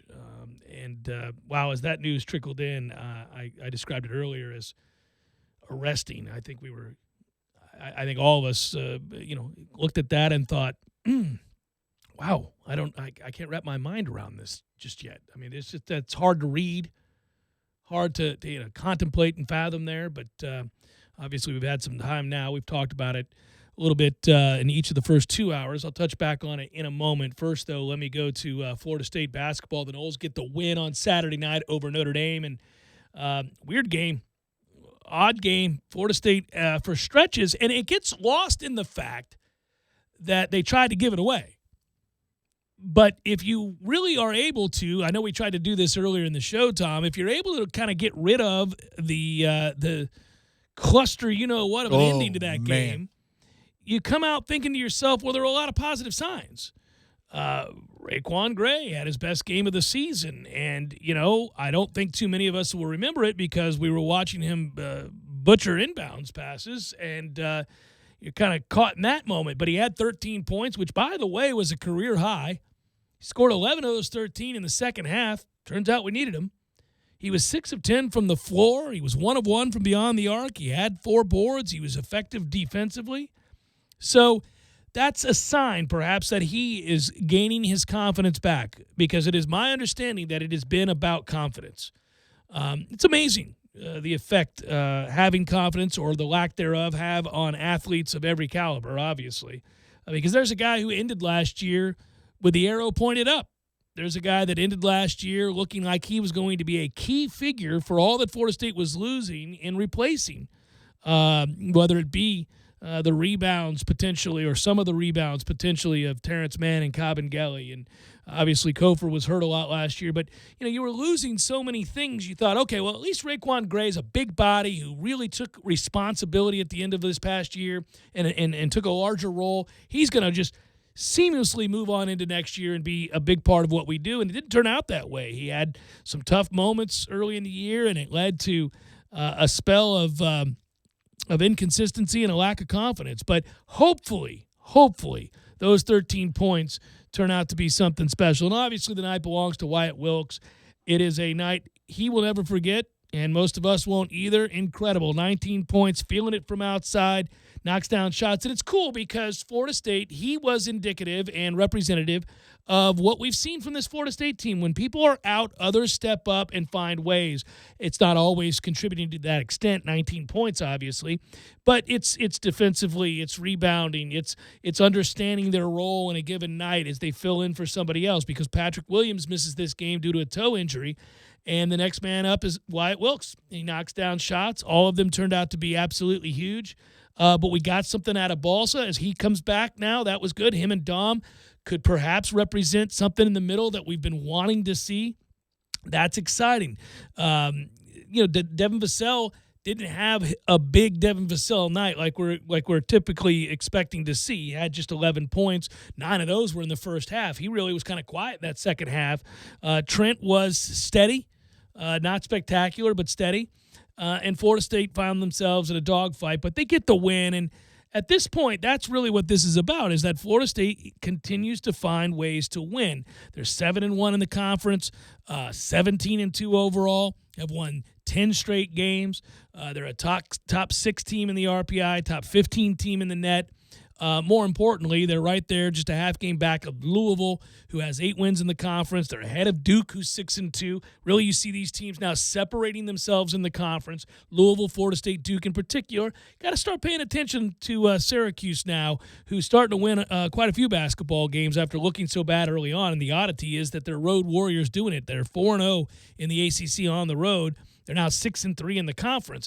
I had written them off with the way that they were playing. They're 2-3 at home. They don't win home games. They win road games. But now you got to pay attention. But after that, it really is, you're talking about separating the men from the boys when you look at the upper part of this conference, because after that, it's NC State, Virginia Tech, Virginia, Pitt, Clemson, Boston College, Georgia Tech to some extent. After that, it's bottom dwellers.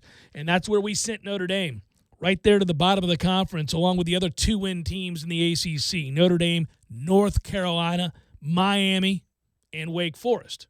Kind of sent him kicking and screaming, too. We haven't had a chance to play the Mike Bray audio, but it is queued up for you, sir, if you want to listen to it. Can't wait. It was one of my favorite moments. That post-game is special. I've never seen before. I know they calmed down a little bit. I'm proud of our group. We gave ourselves a chance. Disappointing, though. We had chances there at the end. Durham get fouled on that last one? And that steal? You get fouled on that? How about the walk on Pfluger at half court? Sometimes we're treated by the officials like we haven't brought football as a full member, but yet we get a full share of the ACC network TV. Are you kidding me? He tees up our bench from across the court because he's pissed off at us? I'm frustrated, man. And I tip of the cap to Florida State. They made great plays. I love Leonard. He's a good friend, and they're a great team. You got to be kidding me, man. Come on, man. We're in the league, too. We're in the league, too, now. Come on. Come on, John Gaffney. God. Congratulations, Florida State. You're fearless. Great team. They can win it. I know that rubbed people the wrong way. They felt it was disingenuous. I disagree. I think he genuinely respects and likes and appears to be friends with Leonard Hamilton. I think he respects Florida State an awful lot. I know that sounded a little bit condescending or sounded a little bit jaded, but I think he does. But his frustrations were real there late, obviously. That's a tough way to lose a ball game, to have 4 cracks, 3 of them at point-blank range, have 2 of them blocked, and then having to settle for that kind of prayer there with 2 seconds. I get it. I can live with it. He does ignore the other 30-plus minutes of the game that saw Notre Dame get the benefit of the call. But you knew going in, by the way, and we talked about this in the setup, Notre Dame, as a team this year, gives up the fewest amount of free throws in the country. So they've earned this reputation of being able to defend without fouling. Now, if you want to roll your eyes at that, I understand, but that's the reputation coming in. They don't put people on the foul line. And so, we kind of thought, well, that's interesting. They don't foul a lot. We'll see if we can get to the line. Well, the answer was we didn't really get to the line. The good news is that when we did, we hit them all but one, right? So, and it turns out that was really important, and obviously. we didn't get there pretty much until the end of the game. We didn't have a field goal for the final 4 or 5 minutes of the basketball game. It was all free throws that did damage. Yeah, we were 13 of 14 from the free throw line. You win a game like this, and you survive a 1-point win, and then you think of going 13 of 14 from the free throw line. You also think about the fact that you shot the lights out from beyond the arc. 12 of 18 will work. That will work from 3. A big part of that, obviously, Wyatt Wilkes. Then again, Anthony Polite was great again from 3. Yep. That young man has become wildly consistent from beyond the arc. When he shoots in rhythm, I trust it these days. I want to give that young man an awful lot of credit. Raekwon Gray was 1 of 1 from beyond the arc. Hit a big shot there. MJ Walker, 2 of 3 from beyond the arc.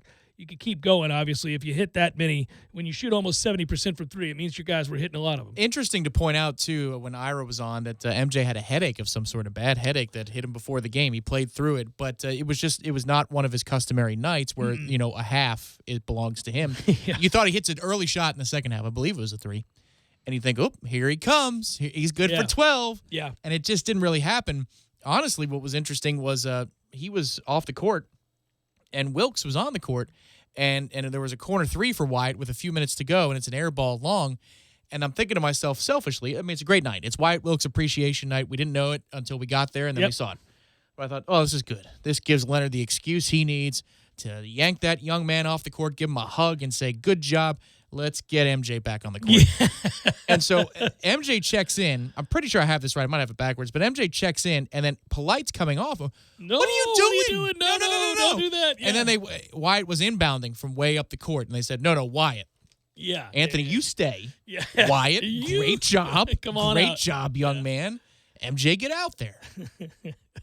So Florida State, if you looked around the rest of the ACC, and where are we at? Obviously got a game tomorrow night. We'll be at Hangar 38 to watch said game against Virginia. If you'd like to come on out, enjoy a cold one, or eat the delicious food there at Hangar 38, or have the little ones run around, play some video games, whatever it is you're going to do.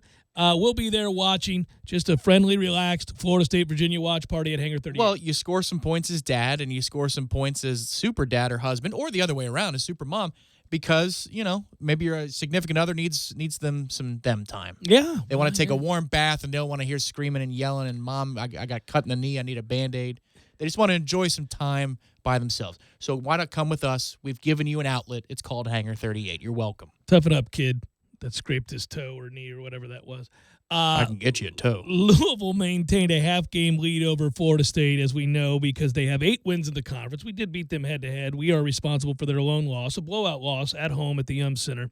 But they have one more win. So we're a half game back, and then it's Duke at 6-2. I mentioned this earlier, really towards the end of the last hour. Syracuse is at 6-3. Then you start getting a bunch of middlers, as I like to say, these average-ass teams.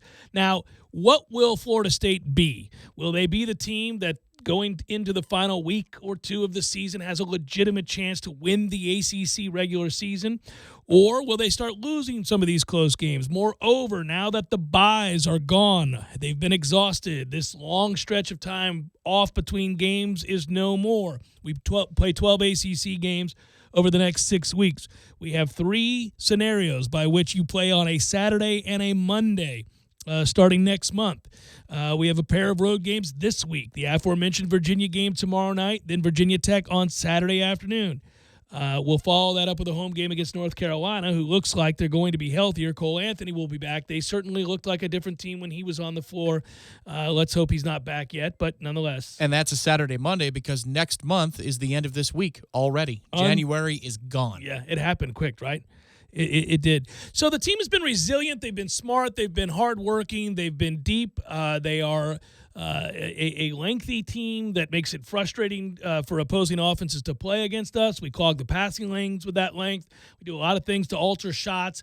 Whatever has been needed. Low-scoring games, 54-50. High-scoring game like this one where you're up into the 80s. We've seen them win every which way there is to win. One thing that has been wildly consistent is that Florida State turns people over. They commit to defense, and they get people to turn the basketball over. And then the other thing that's been consistent is this is a pretty good shooting team Florida State has here. And it's interesting to listen to Leonard Hamilton talk about it some. It's like he's understood that even though we've been waiting on getting something in the middle, and really that is about getting Balsa back and getting something more out of Dom and having Patrick Williams available. And we're seeing a little bit of that. It looks like that was the other big part of this game to me that really excited me because Balsa played well. You had the 6 rebounds and an assist and a steal in 13 minutes off the bench. Had 6 points to go with. So I thought he played pretty well. And if you have a big presence against Virginia, you've got to it changes your half-court offense and what you can do. We'll see if they have the legs to do it. Changes you defensively, too. The game against Virginia, their offense came after they spread Florida State out, and it was a series of blow-bys with layups at the rim. You got a rim protector back now. Now he'll foul out quickly, but he'll be there. And it's still 10 minutes. It's still 10. Yeah, you got 10 minutes out of him. Well, the refs are going to whistle us for 22 fouls tomorrow night anyway. You know it's coming. I just hope that one of those fouls features a sharp elbow across the bridge of the nose. Oopsie, these things happen. Mr. Keyhigh. There are repercussions for coming into the lane. Did you note, and I guess Bray did not because he didn't mention it in his postgame, and honestly, I didn't realize it till the next morning. The shot clock the shot clock violation we got with the 2.5 to go. They gave him an offensive rebound shot clock for a change of possession. There were 20 seconds on the shot clock. I went back and watched. It happened. Wow. Notre Dame was cost 10 seconds with 2.5 to go. It went to 20, which is the offensive rebound reset. That's a recent rule in college. Sure. They didn't change it to 30. So that's why so 2 things happened in that game. One, it felt like the 3-second call on the baseline for Raekwon happened at light speed. It didn't. It was over 6 seconds. I went back, hand-timed it. The other one, I was like, wow, it's already 8 seconds because they had the ball on the baseline. Like, because Pfluger had a shot and he didn't take it. And I'm like, man, he should have. There's 5 seconds on the shot clock. Well, there's a reason. Hey, so did you do this? Oh, it wasn't a viol. The kid shot it from 30 feet away, 4 seconds to go. But yeah. Did you do this when you went back and looked at it again? I have not gone back to look at it again in the interest of transparency. Was that a travel? On whom? Pfluger? He dragged his pivot foot a little bit. It depends on if you want to call that or not. Yeah, I wouldn't. I'm glad they did. There was one move from Raekwon in the second half where it looked like he had a kick out to the corner, and he realized, oh, shoot, I'm trapped. And he took another step, and the refs didn't call it, and he finished at the rim. So, I mean, but the refs were they were awful all the way around. If you watch the first half, how Notre Dame gets to the foul line and some of the calls that they made when guys are fighting for space in the post as the ball is entering the post, these are such ticky-tack calls out of nowhere. They took over the game in different spots for both stretches, teams. And then they kind of backed off and realized it. I think I appreciate that more than what you see in a game like against Pitt, where they just decide, nope, I'm going to rule today. Yeah. I'm going to call everything. Oh, no, those final 15 seconds. I mean, if they really wanted to be ticky-tack, Raekwon was on the ground for the shot that goes out of bounds. They end up having 2 and change left. He's on the ground, and he undercuts the kid. He's not trying to, but you could have called a series of fouls. It's okay. I mean, my argument on this is let the men decide the game, and so they get that. They know that deal. My own thing where I could sleep at night was they were bad in stretches for both teams, like really bad. Sure. So I don't feel they didn't get a job. There are times when a team gets a job. If we beat Florida in football in 2012. That Florida football team would have gotten a job. That was the one day Flanagan tried to help us. I don't know where maybe that was the end of it. He's like, never again. Never Not again. helping you bastards ever again. Tried. I did everything I could.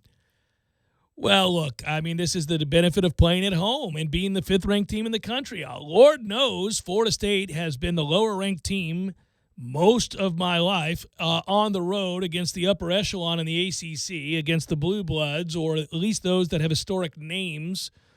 And we never get those calls. So, I mean, good. That's the way it should be. What a better team. What a time to be alive that a Notre Dame head coach of any kind comes to Tallahassee and says, well, they get all the calls. I mean, we're in a different place. Although, again, that ignores the bulk of the game. It only focuses on the final 3 minutes or 2 minutes of the game. I just love that he had the guts to say it because he felt it in his soul that we are getting the benefit as Florida State basketball of the calls. Yeah.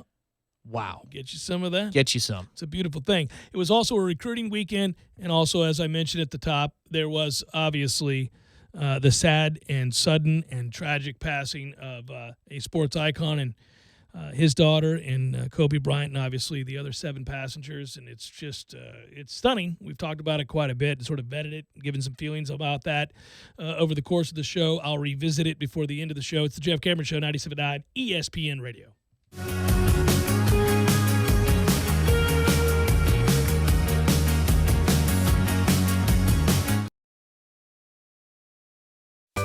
Sorry, boys, I did not have time to pack. We got this. It's right here, guys. We got this. I thought I could handle it. We got this. Moving doesn't have to be a hassle. Call us first at 2 Men and a Truck. No matter the move, home or business, we'll make it a smooth one. I forgot something. We got this.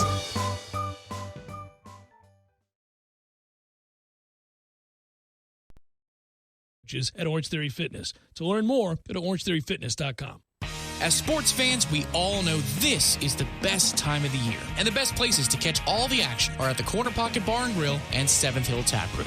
If you're a fan of an action-packed environment, the Corner Pocket is the place to be. Happy hour specials every day, including all day on Sundays, with sports in HD everywhere you look. For location hours and menu, head to cptallybar.com. Whether you're feeling the upstairs at the Corner Pocket or lounging down at the 7th Hill Tap Room, your game day is always covered. 2475 Appalachia Parkway, right next to Earth Fair. Milwaukee and Cornerstone Tool and Fastener are nothing but heavy duty. Purchase a Milwaukee M18 Fuel Brushless Impact Hammer Drill Kit and get your choice of a free M18 Fuel Sawzall or M18 Fuel High Output 8.0 battery, a $199 value. Or buy an M18 Fuel 4-piece brushless pack-out kit with a rolling toolbox for only $4.99. A Cornerstone special. Cornerstone Tool and Fastener, the largest Milwaukee selection in the area. Big store pricing with local service. 1110 Stuckey Ave or 3269 Crawfordville Highway. Tallahassee location open Saturdays, 8 a.m. to noon. I really need a new refrigerator, and I want to get the best deal. But there are so many options, I don't know which one to choose. I wish there was a way to make this simpler. With so many choices, a major appliance purchase like this can be overwhelming. The City of Tallahassee helps make the choice simple by offering rebates on Energy Star appliances. You can receive up to $300 in rebates on refrigerators, clothes washers, and more. Are you thinking about purchasing and installing a smart thermostat to help minimize your home energy costs? With the city's rebates, you can get up to $100 off eligible options. Stack your savings this holiday season by coupling in-store deals with rebates from the City of Tallahassee. Visit talgov.com/YOU. That's talgov.com/YOU. Or call 850-891-4968 to learn more. That's 850-891-4968. Sports fans, while you're rooting for your team this fall, show off your loyalty with Budget Printing. Budget Printing offers a variety of printing services and promotional items for you to show off your team pride, including koozies, t-shirts, banners, even hats and blankets. So while you're cheering for your team in the stands or in the comfort of your home, choose Budget Printing. Budget Printing, stop by our location on 1366 Bluntstown Street in Tallahassee or give us a call at 850-576-3332. Need help moving? 2 Men and a Truck Tallahassee provides professional home and business move services, both locally and long distance. For your next move, visit 2men.com or call them at 850-224-2232. 2 Men and a Truck, the movers who care. Looking to work some meatless options into your weekly routine? Hardee's is proud to introduce the original Beyond Thick Burger and Beyond Sausage Biscuit. Both patties are 100% plant-based, but are just as savory as the real deal. Now we know what you're thinking. How could a burger or breakfast sausage made entirely from plants be that satisfying? Guess the best way to find out is to taste for yourself. The original Beyond Thick Burger and Beyond Sausage Biscuit, now at Hardee's. Hardee's Beyond Meat products are not vegan. The products are cooked on the same surface as meat. All right. Could Louis Anderson, the comedian? Louis Anderson. Yeah, I like good old fat Louis. He was awesome. He is awesome. Yeah, he's not dead. Louis is fine. No, He's John actually Candy. in a show. Yeah, John Candy's been dead for years. Man, John Candy was great. He was great. I think of Louis Anderson as a guy that could never win a fight against anything or anybody. Super sweet, jolly guy, but doesn't look like he has any kind of... He has no squabbles. I bet he could beat John Panette in a fight. Could he beat a boar? A wild boar? A wild boar? Yeah, not a tame one. Could he beat a boar? No. It would. That'd be a quick fight. That would be, well... Boars, I think they eat you, too, afterwards. Oh, they'll eat you. They eat you. Everything. That's the best thing about a boar. That's why you can never trust people that have pigs, man. Gordo's, bringing the flavor and flair of Cuban food to Tallahassee since 1996. Oh, yes, you've thought about it, but now it's time to enjoy the moss-drenched live oak, rolling hills, and pristine greens of Southwood Golf Club. Our friends at Southwood Golf Club offer individual, family, and student memberships, and now offer the all-in membership. That's right, never pay a card fee when you play. Don't forget, at Southwood Golf Club, it's not just about the golf. Hit the clubhouse for brunch, or maybe enjoy trivia night, live music, happy hour, and all-you-can-eat night specials, too. For membership information or to join right now, just call 850-942-4653. Southwood Golf Club is ready to make you a member. 850-942-4653. You're listening to The Jeff Cameron Show on 97.9 ESPN Radio.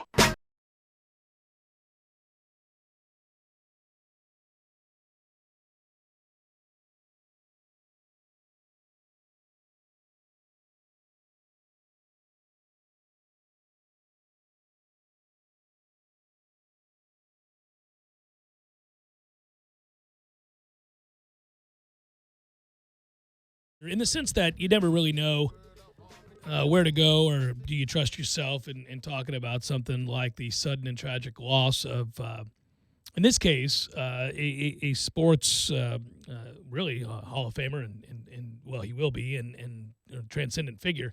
I said earlier, just to kind of refresh my thoughts, most of yesterday were spent thinking about his family, thinking about the daughter that passed with him, thinking about the remaining kids that he has and his wife.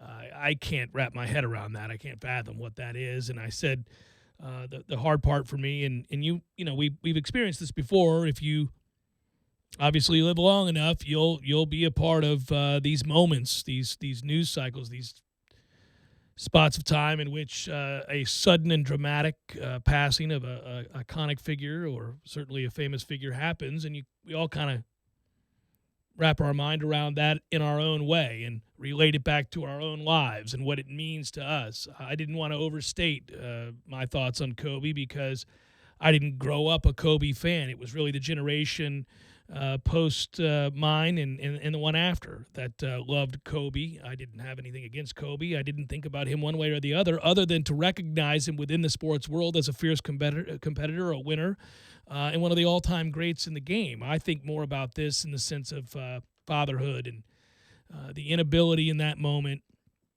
to do anything to save your kid. That is hard to sit around and think about. That's hard to contemplate. Again, I think a lot about when I read about the passing of any individual. It could be a local person here in town, could be a famous person, could be an iconic figure, or somebody that I just knew personally. I never like to hear about a death that includes somebody having the time to be frightened, to be afraid.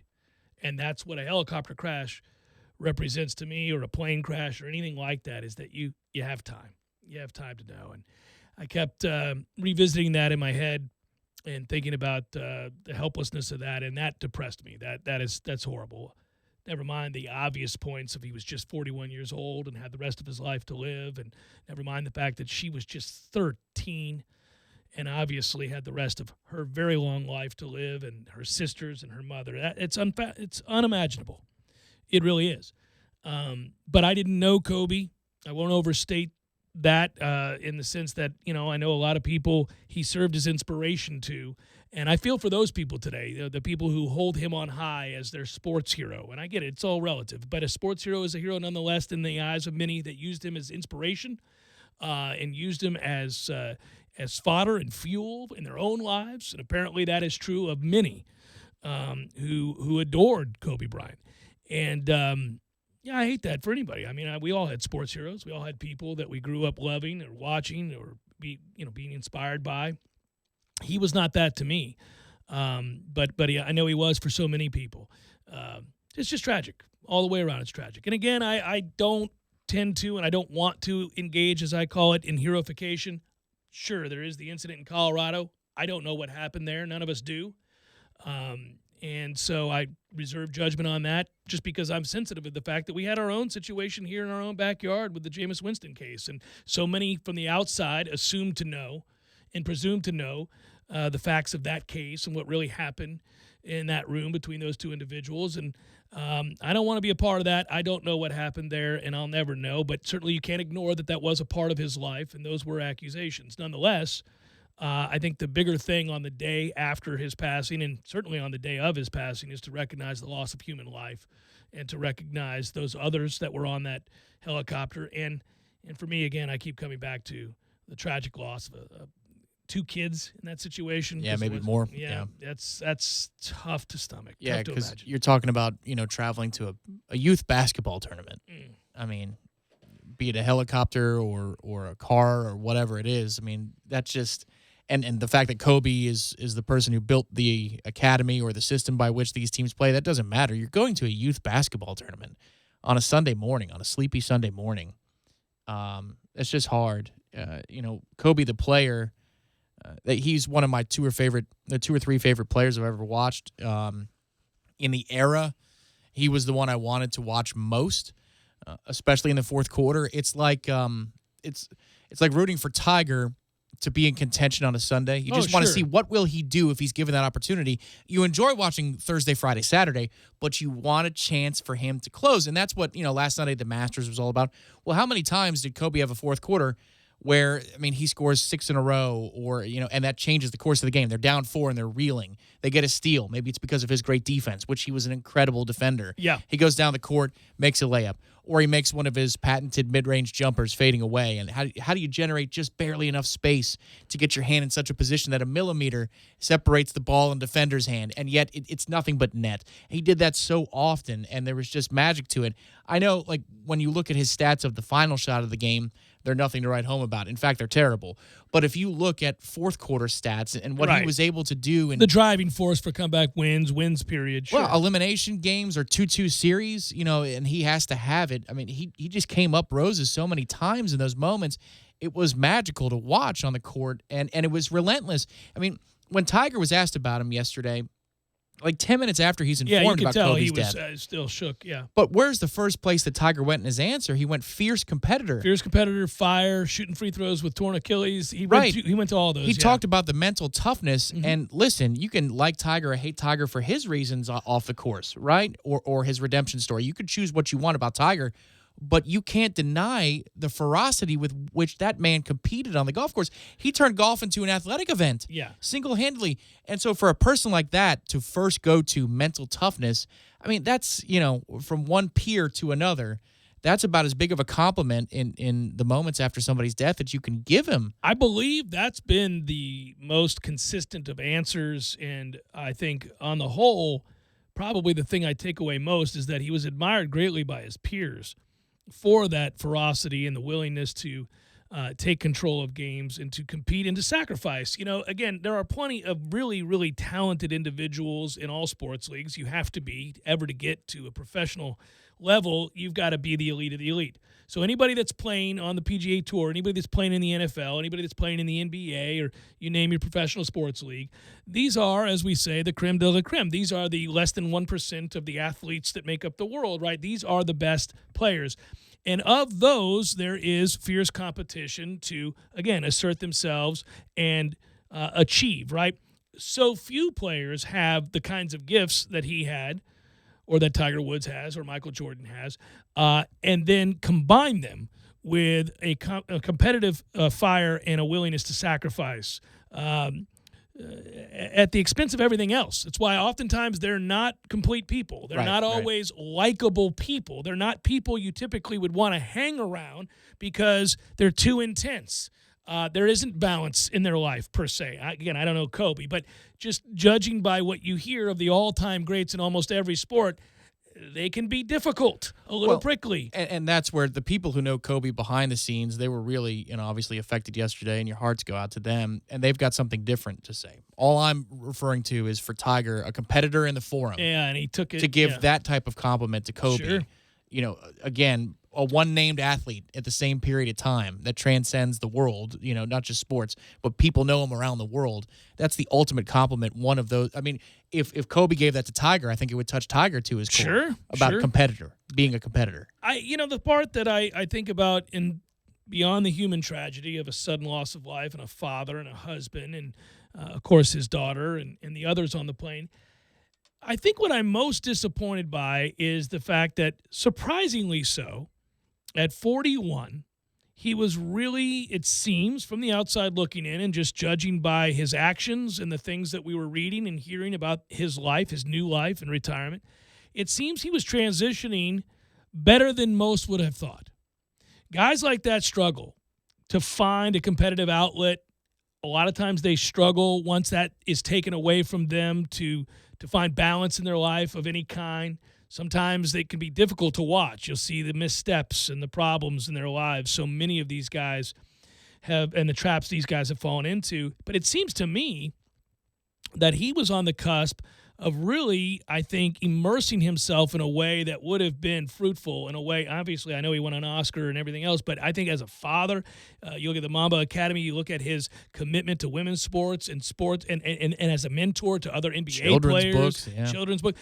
Like, he was falling into stuff and really throwing himself into things that would have meant so much more to people off the court than anything he did on it. It was that sucks at 41 to have that stripped, taken away suddenly like that in a tragic fashion. That's the part I think I'm most disappointed by. Didn't verify the video, but there's a video going around today of him helping people after a wreck in Newport Beach within the last month. Yeah. But like just a big car wreck, and he stayed at the scene. He wasn't involved in it to help people along and check if people are all right, going the extra mile. Yeah, I agree with you. You don't know these things maybe until something like this happens, but in so many cases yesterday of hearing people talk about Kobe, there's almost a tinge of surprise and pride in their voice about the last few years of his life. Well, he changed. Listen, he was a verified red ass. Yeah. There are some unflattering stories of Kobe Bryant. Now's not the time to bring them up. There are plenty of people, and I'm not talking about the incident in Colorado. I'm just talking about in general. This is always true, again, of these fierce competitors, of these folks that win at all costs. Virtuosos in art, you name it. Yeah, they can be very single-minded and very difficult to be around and very selfish, frankly. And so there are probably plenty of those kinds of stories. And again, that's not what you bring up on a with a sudden passing. You try to look for the best in people if possible, unless they're just verifiably bad people.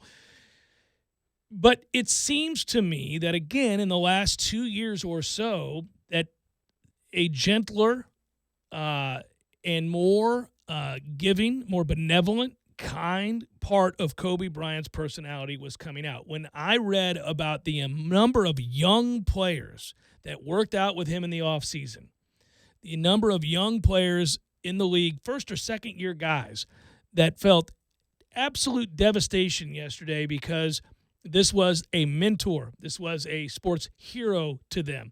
This was a man that invited him out to California to be a part of the academy to try to teach them how to be better, more all-around players. Man, that makes me happy to hear. Makes me happy to hear he was doing that, and the time he was spending with his family and developing his daughter's basketball team and that whole Mamba Academy and all of those things. That makes me happy to hear that's the route his life was going and that he was settling in nicely. But that makes it all the sadder. Yeah. Because that seems like that might have been sort of the better angels of his nature, right? We might have been able to see a better side of Kobe Bryant. Well, and I think that's where the sadness of a lot of people in the game were was coming from, because they referenced those parts of his development, and that's when they start to break down, be it NBA TV or coaches' interviews, you name it. And yesterday was just a weird day, to be flipping around on TV between the news coverage.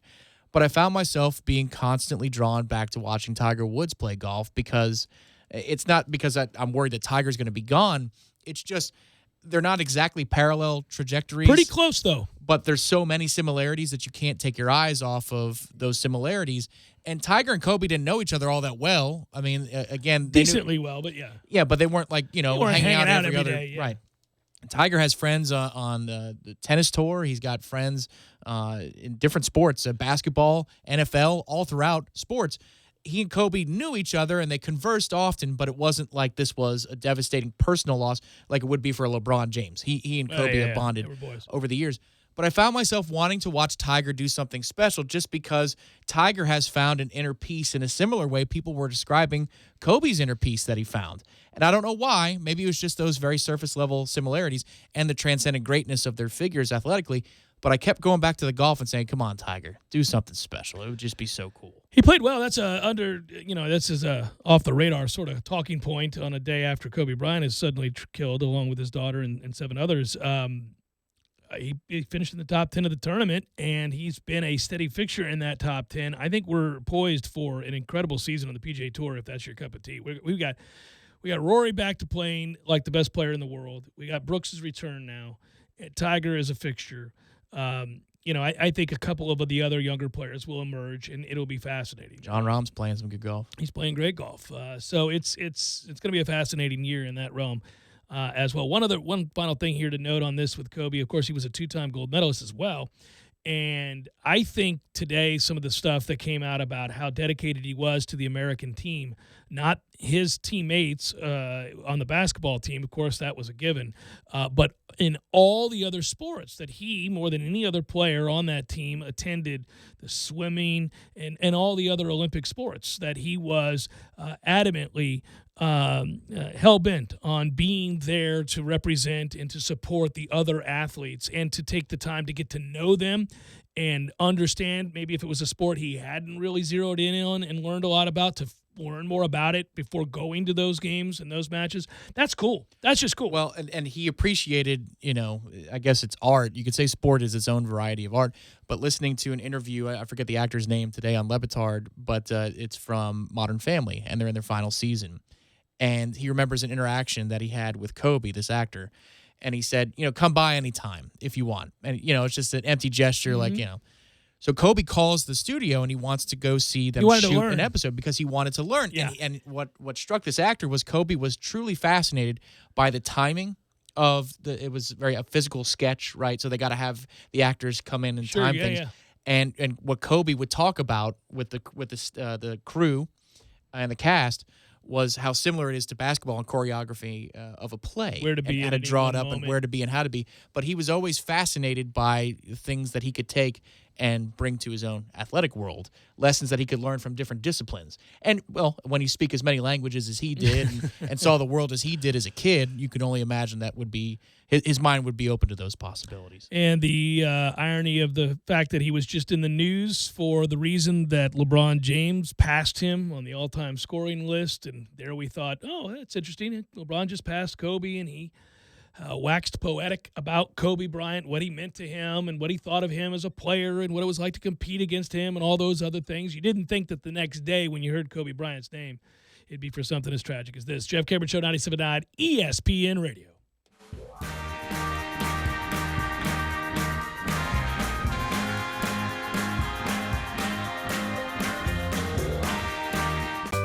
Sorry, boys, I did not have time to pack. We got this. It's right here, guys. We got this. I thought I could handle it. We got this. Moving doesn't have to be a hassle. Call us first at 2 Men and a Truck. No matter the move, home or business, we'll make it a smooth one. I forgot something. We got this.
And again.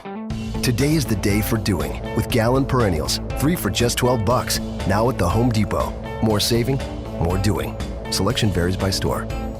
From the moment her granddad put her face on the package, Little Debbie's been the sweetheart of American snackage. And so when you're out shopping with a family to please, grab some Little Debbie treats for spontaneous parties. Oh, and breakfasts and lunches. They make great road trip food. Grab all your favorite varieties for any time you're in the mood. From our family to yours, we take pride in what we make. So hit the store and unwrap a smile, because today we bake. See, very intrigued by the Dan Le Batard Show on ESPN Radio. Do you want to live to be 103? 67% of the audience said, nah, seems like a toughie. I mean, honestly, those are just young people voting on that. Right. I'd want 103, I think, at around age 84. And I think we're going to make some advancements that allow people to live better at that age as we learn. Although there is the chance, though, that we just blow up the entire world before then. So you're just going to be drowning in a nursing home. Yeah, whatever advancements make their way, you'll only have access to. It might trickle down to us in a few generations. We've been holding out for these advancements for a long time, you and I. We've been talking about this for 15 years. I have no advancements yet. No, but the median age of death in the world is less than it used to be. Like, people used to die at 33, man. Sorry. The Dan Le Batard Show, weekdays at 10 a.m. on 97.9 ESPN Radio. Broadcasting live from the Tallahassee Dodge Chrysler Jeep Ram Studios in the capital city of Tallahassee. This is the Jeff Cameron Show on 97.